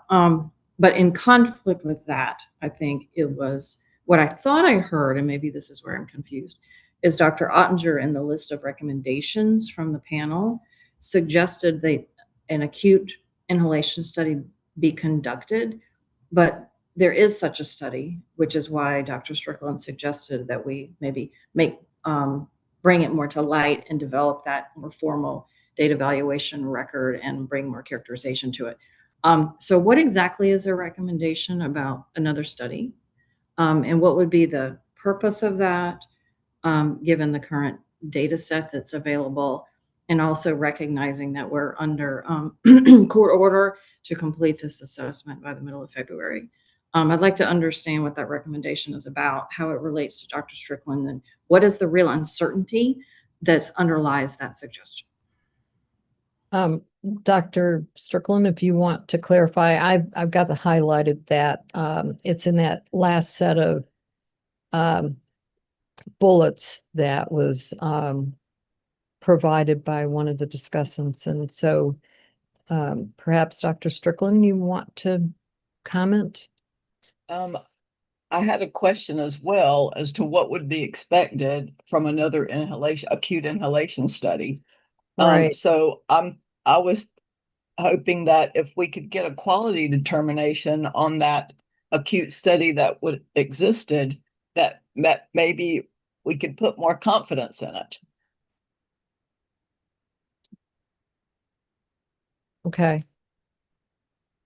So basically what I'm hearing you say is the same thing as what the EPA is asking to clarify. Yeah, yes, because it was a limit test. Right. It was and it would be unclassified for acute inhalation hazard based on the data. There was no mortality and no other effects identified. Okay. Could I ask you to go into the summary, the current summary, and just clarify that in the comment, please? Yes. And for the EPA, does that address the apparent contradiction or clarify what's intended? It does. So just to make sure that I'm clear on what the Yeah. steps are, given Dr. Strickland's recommendation, which is really a solid, outstanding recommendation, I think that should impact the recommendations on doing another study, because Right. that would No. support that there's very little value of doing that. I don't know if I'm inferring from Dr. Strickland what she means, but getting that clarification would be quite important. Right. Right. And basically, we're not suggesting an additional study. We're suggesting to carefully look and quantify where possible the uncertainty by the current studies. Is that correct? Yes, I'd agree with that. Yes. Okay. Yeah. If you would take a first pass, I'll make sure that I understand that's what it says. Okay. Thank you. Thank you very much.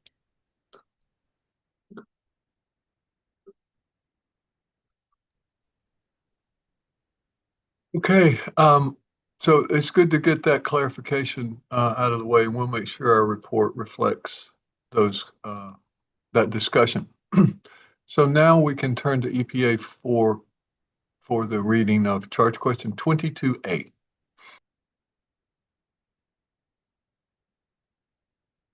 This is Lily Barnett, EPA. I'll now read charge question 22A. As described in the draft human health and environmental hazard assessment for 134678 hexahydro 466788 hexamethyl cyclopenta gamma 2 benzopyran or HHCB, EPA preliminarily concluded that HHCB is not hazardous via the dermal route of exposure and therefore did not derive a point of departure for dermal risk assessment. Specifically, HHCB has low dermal absorption with a lower bound of less than 0.1% based on a study in human subjects and an upper bound of 5.2 to 8.1% based on a study in human skin samples.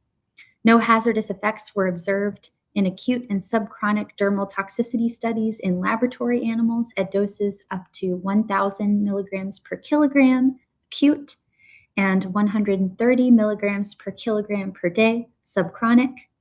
HHCB was negative in human repeat insult patch tests or HRIPT studies, produced minimal or no irritation in laboratory animals, and showed no irritation in an in vitro episkin study, OECD 439. These findings are due in large part to HHCB's lipophilicity that leads to retention on or within the skin and minimal entry into systemic circulation. Furthermore, EPA estimated potential dermal exposures for workers, consumers, and the general population within Appendix C of the draft human exposure assessment for 134678 hexahydro 466788 hexamethyl cyclopenta gamma 2 benzopyran or HHCB using a flux-based approach. Next slide, please. In question 22A, multiple studies were considered in the dermal hazard assessment, including human and animal studies. Section 2.3.2 of the draft human health and environmental hazard assessment for 134678 hexahydro 466788 hexamethyl cyclopenta gamma 2 benzopyran or HHCB. Please evaluate EPA's preliminary conclusion that no appropriate POD can be identified to support dermal risk estimates. In doing so, please discuss the agency's approach to the dermal hazard evaluation for HHCB, including the considerations used, i.e. dermal absorption, irritation, sensitization, and potential for systemic effects from acute and subchronic dermal exposure.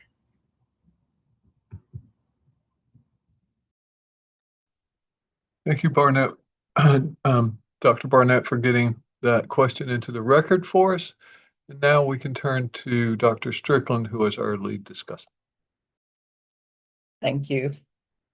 So the key issue here is whether EPA's preliminary conclusion that no appropriate POD can be identified to support dermal risk estimates is adequately justified.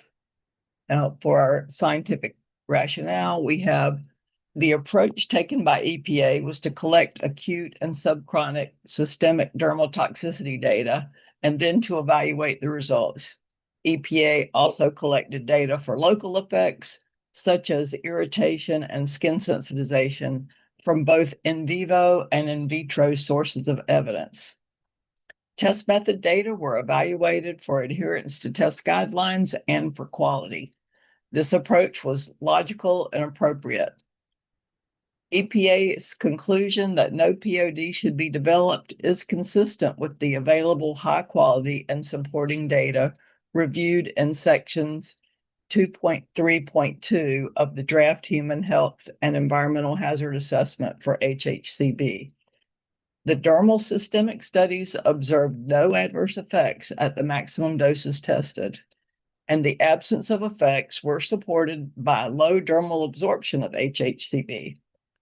Tests for skin irritation hazard in section 2.3.2.4 and skin sensitization in section 2.3.2.4 were also negative. Because induction of skin sensitization requires that a substance penetrate the stratum corneum and reach the viable epidermis layers, Limited dermal bioavailability may reduce the likelihood of sensitization. Consequently, the very low dermal absorption reported for HHCB provides additional evidence for the absence of a sensitization response, which were observed in most human studies available. Thus, no POD was developed due to the lack of adverse effects. Also, EPA's conclusion is consistent with the proposed classification in the European Union, and we have a URL for that. HHCB is still undergoing a review for harmonized classification and labeling in the European Union, but the existing proposal does not include classification for dermal toxicity, skin irritation, or skin sensitization, which means that HHCB has no hazard for these endpoints. Furthermore, the available human evidence is the key in the assessment, particularly 3 human repeated insult patch tests showing no sensitization at concentrations up to 100% HHCB. The data overall support the conclusion that HHCB is not a skin sensitizer. The limited positive responses reported in fragrance-sensitive populations are not sufficient to override this conclusion due to study limitations and uncertainty regarding whether the responses were attributable specifically to HHCB. Regarding the animal-based evidence, while the limited predictive accuracy of guinea pig assays justifies assigning reduced weight to the available data, the reported positive result in 1 guinea pig maximization test indicates that the in vivo evidence is not entirely consistent. Consequently, these findings are appropriately regarded as equivocal by EPA and should be interpreted within the context of the broader weight of evidence, rather than as supporting evidence for skin sensitization potential. Our recommendations are that no dermal POD should be developed. And then section 2.3.2.4.2 of the draft Human Health and Environmental Hazard Assessment for HHCB indicates that in silico modeling was used to assess the reactivity of HHCB with skin proteins. That was a study by Riffam. It's recommended that EPA further evaluate HHCB using the automated workflow for skin sensitization prediction using OECD Toolbox or Direct Nexus outlined in OECD Guideline 497. This analysis could provide additional mechanistic and predictive framework within an internationally recognized framework for skin sensitization assessments. And then we have a few specific changes that we recommend in the text just to clarify points. And that's all we have. Excellent. Thank you for getting that into the record. And let's see if there are additional comments from the associate discussants. Dr. Garcia?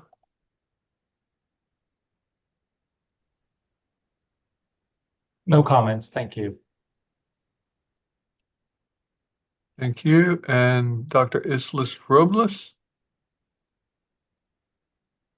Thanks, Dr. Strickland, for the summary. I don't have any additional comments. So that's all of the discussants I have on my list. Dr. Strickland, is that correct? Yes. All right. Well, let's hear from the other committee members if there are any comments or questions.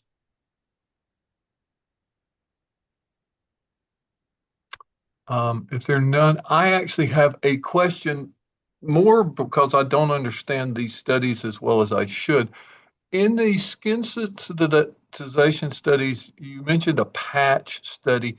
Does that kind of study allow light to get through to the chemical of interest, the test chemical, so that it could be photoactivated, if that would be part of the sensitization? No, the patches do cover the chemical. Right. And is that a source of uncertainty, or Is that something that should be captured? I don't know.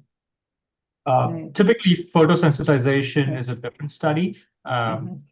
So it is beyond that patch test. It's a different study.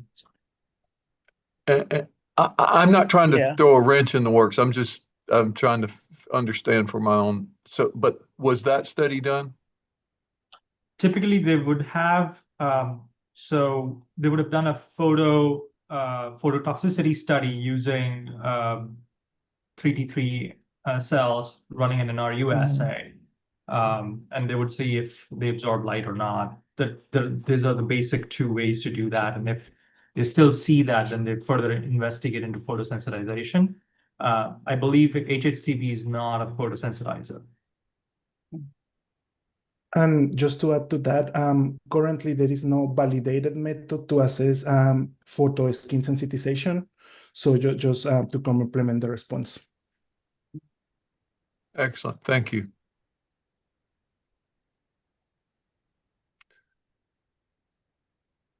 Okay. Let's go to EPA now to see if they're clarifying questions.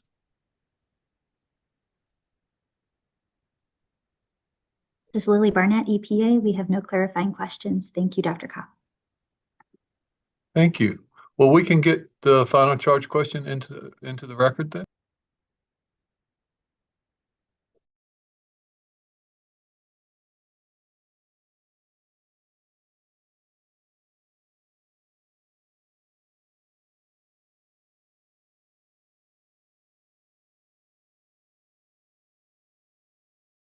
Thank you. This is Lily Barnett, EPA. I'll be reading the next charge question. Okay. Question 22B. Although no dermal hazard POD was identified and based on dermal studies showing that HHCB accumulates in the skin and is slowly released into receptor fluid, for transparency and completeness, EPA used a flux-based approach to account for absorption over time, including post-wash uptake. Describe the strengths, limitations, and key uncertainties of this approach. Explain the meaningful impacts on dermal exposure estimates, as well as EPA's conclusion for this exposure pathway.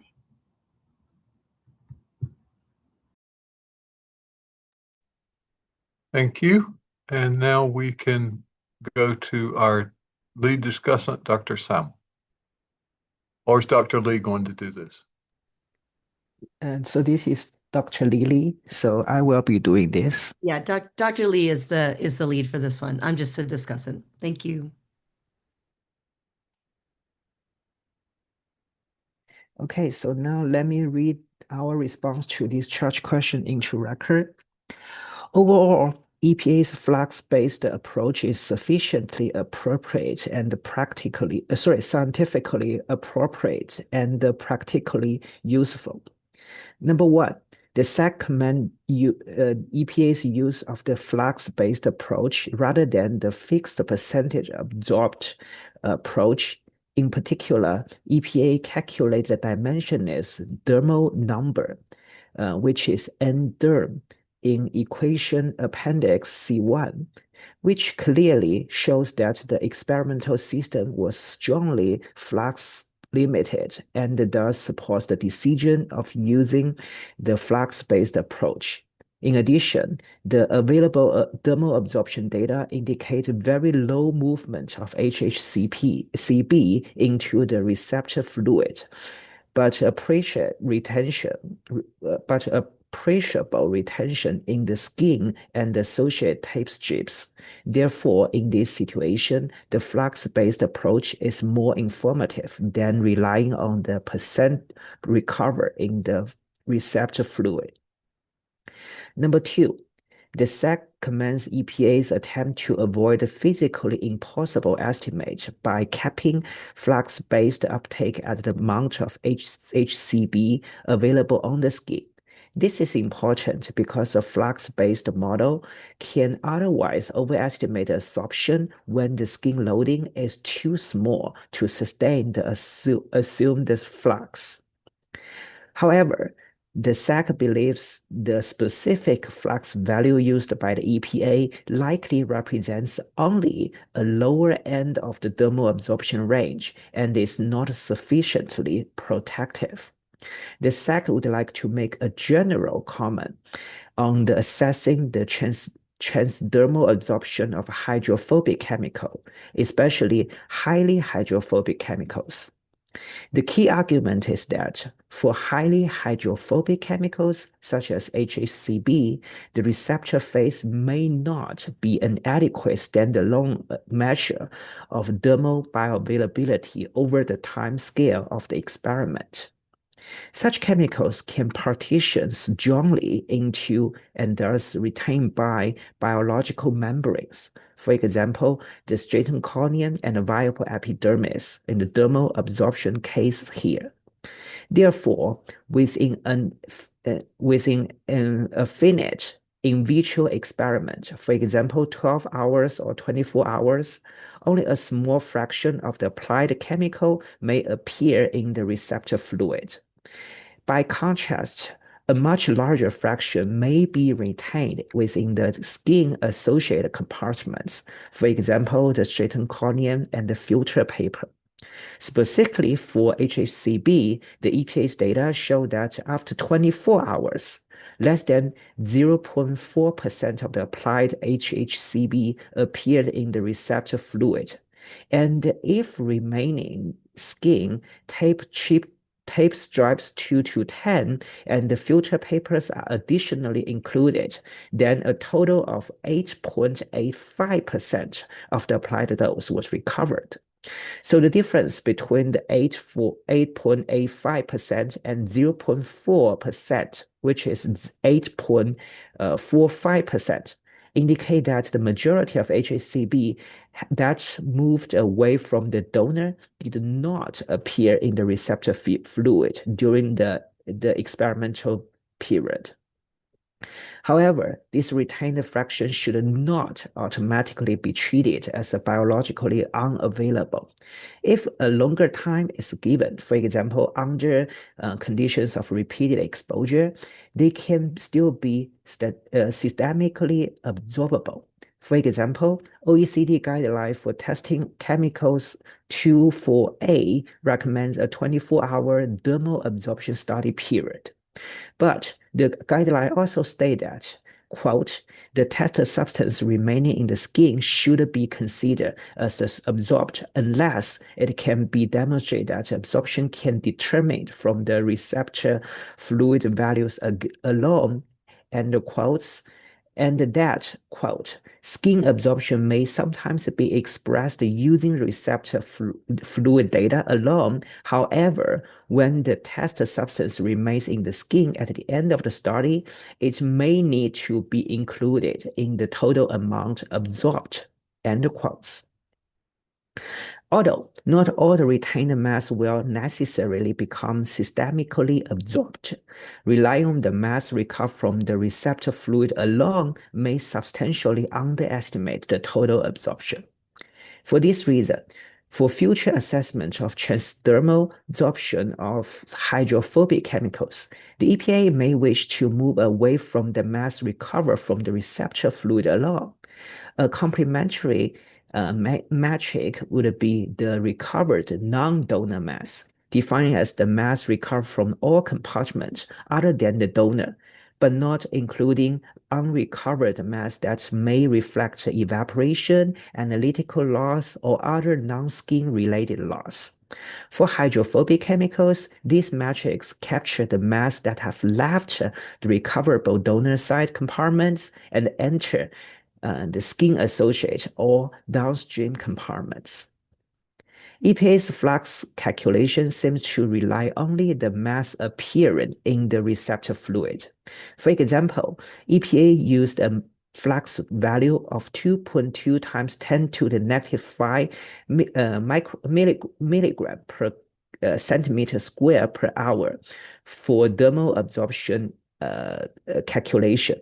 This was obtained by dividing the 12-hour permeation amount appearing in the receptor fluid alone by 12 hours, If this flux value is converted to a permeability coefficient by dividing the donor concentration, the resulting permeability coefficient is estimated to be 2 × 10⁻⁶ centimeter per hour. This value is several orders of magnitude lower than the permeability coefficients reported for many other chemicals.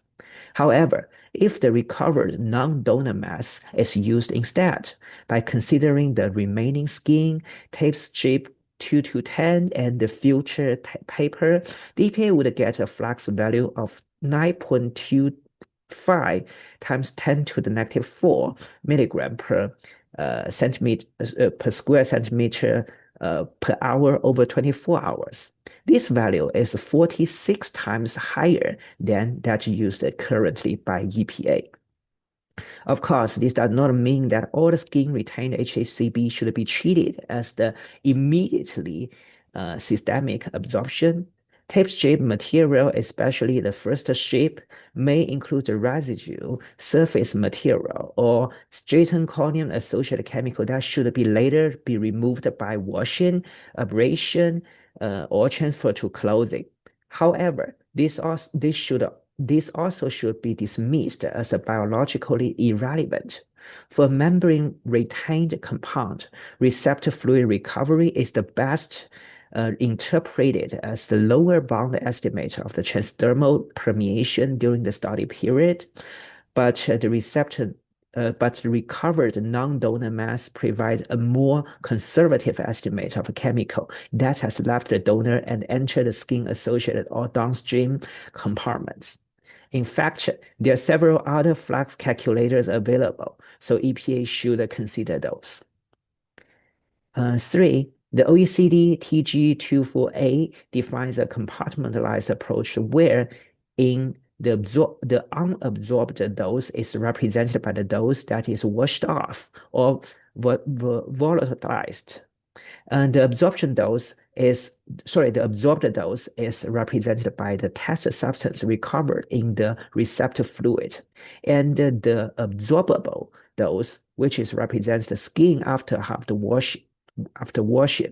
In the skin absorption study summarized by Appy et al. 2023, 5% of the applied dose was found in the receptor fluid, and 93% of the applied dose was recovered. This result is in line with what reported by the EPA. Notably, no systemic adverse effects were reported during the subchronic dermal study, where HHCB was administered for up to 26 weeks. This combined with the previous discussion of charge questions of the SACC reviewed available data and concluded that development of dermal POD is not required. The overall weight of evidence is sufficient to support the lack of systemic absorption of HHCB following dermal administration despite its accumulation on the skin. In addition, the SACC also identified a number of errors, limitations, and uncertainties associated with how EPA implemented the flux-based approach. Number 1. The SACC identified possible calculation errors in the draft human exposure assessment document. For equation appendix C5, the dimensions on either side of the equation are not consistent. According to equation appendix C4, APDR on the left hand seems to have a unit of milligram per day. However, the right hand has a unit of milligram. Equation appendix C6 is also problematic. The term TAPS in equation appendix C4 has the same meaning as the term ED in equation appendix C6. Since C4 already includes the TAPS, C6 seems to apply the exposure duration a second time. If the EPA confirms that ED is double counted and should be dropped, then the estimated ADD should be 1.48 times 10 to the negative 6, rather than 4.9 times to 10 to the negative 4, as reported in the table appendix C4. Therefore, these errors make the calculation result based on appendix C4 through Appendix C6 questionable. The EPA should revisit this calculation before reaching a meaningful conclusion for occupational exposures. In addition, there seems to be a typo in equation Appendix C10 as there are two identical ET, although the SACC believe that this does not impact the calculation results.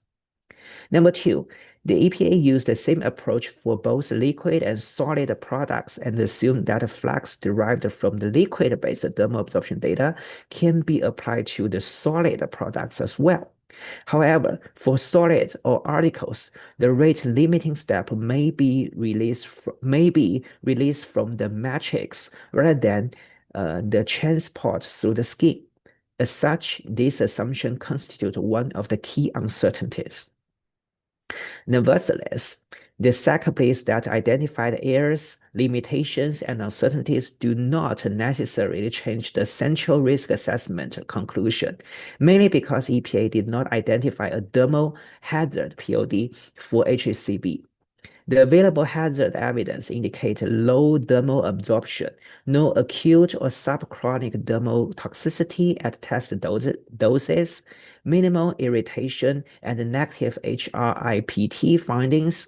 Therefore, the SACC agrees with EPA that thermal exposure does not need to be carried forward as a quantitative thermal risk pathway in the absence of a thermal POD. This thermal analysis should be retained as a transparency and a route screen exercise, but EPA should more clearly state that the analysis is not a thermal risk characterization. And finally, I also include two editorial changes. Number one, in line 2459 to 2461, the EPA wrote that NNEX 2001 report a flux of 2.02 times 10 to the negative 5 at 12 hours and 6 times 10 to the negative 6 at 1 hour. This is misleading because these numbers are not directly reported as flux values in the NNEX 2001 report. They are inferred by dividing cumulative receptor phase permeation at 1 hour and 12 hours by the elapsed time and the converter from microgram to milligram. And number two, in table appendix C3, there are two columns labeled as a frequency of contact, one in the unit of a year and the other one in the unit of a day. However, the numbers seem not to match with each other after conversion. For example, the low scenario has a frequency of 185 per year, but 1 day. The SACC requests clarifications as to whether the EPA rounded this frequency data, and what are the specific numbers used in these calculations. So that ends my section.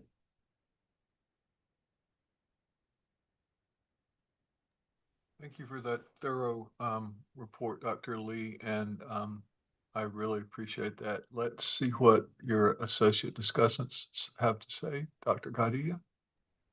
No comments. Dr. Lee captured everything that I had to say. Thank you. Great, thank you. Dr. Samuel?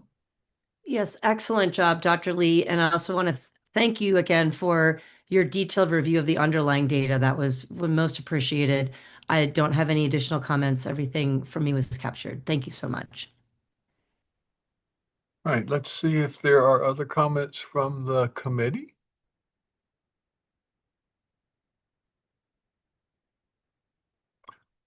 This is George Cupp. I have one comment, and that is just to say we had some discussion about losses of chemicals to test apparatus or portions of test apparatus when we were talking about previous SACC reviews. So I think what you're mentioning, Dr. Lee, Dr. Gadia, and Dr. Samuel is spot on. Is that we need to pay careful attention to where the test chemical is going, and not just in the fluid.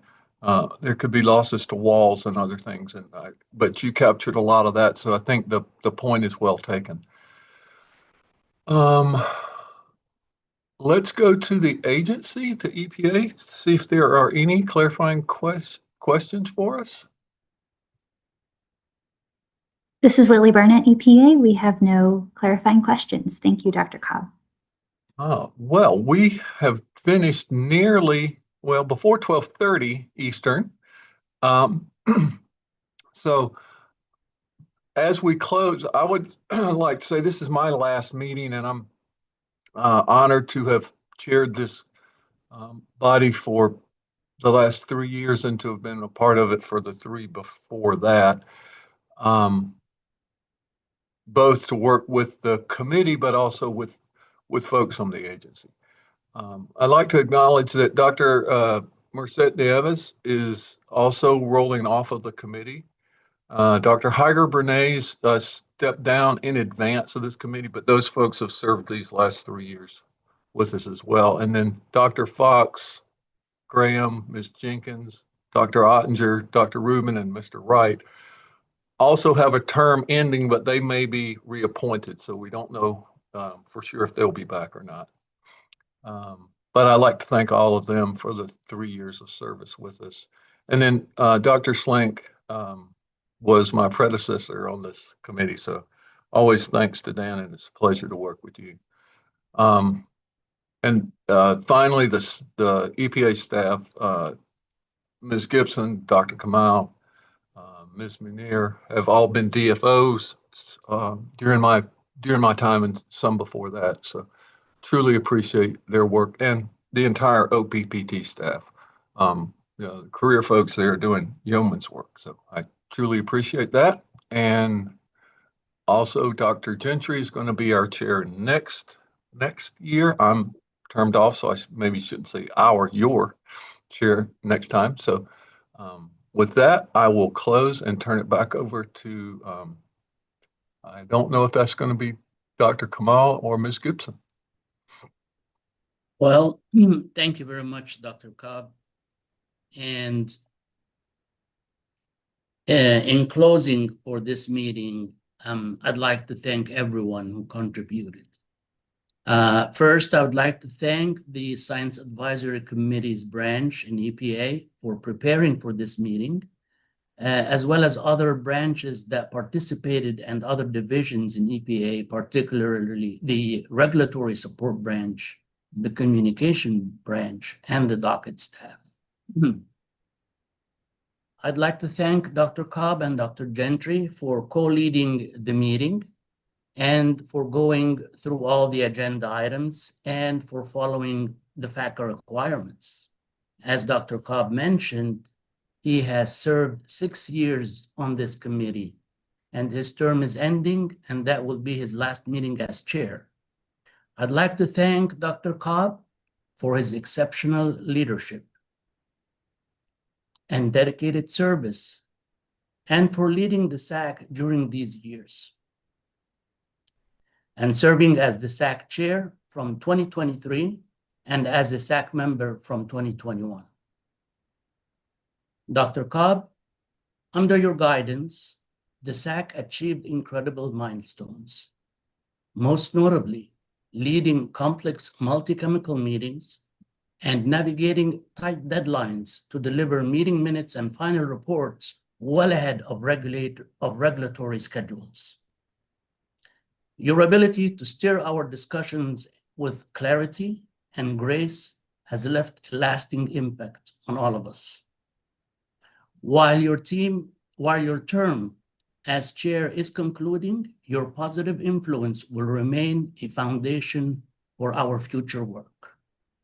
We are incredibly grateful for the immense time, wisdom, and strategic vision you have shared so selflessly, and we wish you the absolute best in your future endeavors. Thank you, Dr. Cobb. Thank you, Dr. And I Cobb. also want to thank the SACC committee members and ad hoc reviewers for their input and participation in this week's meetings.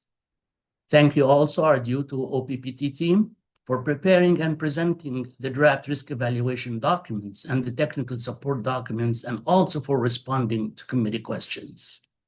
Thank you to the public for listening or for presenting oral and written comments. So we ask the committee members to stay in this meeting, and everyone else can leave this meeting, and the meeting is now adjourned.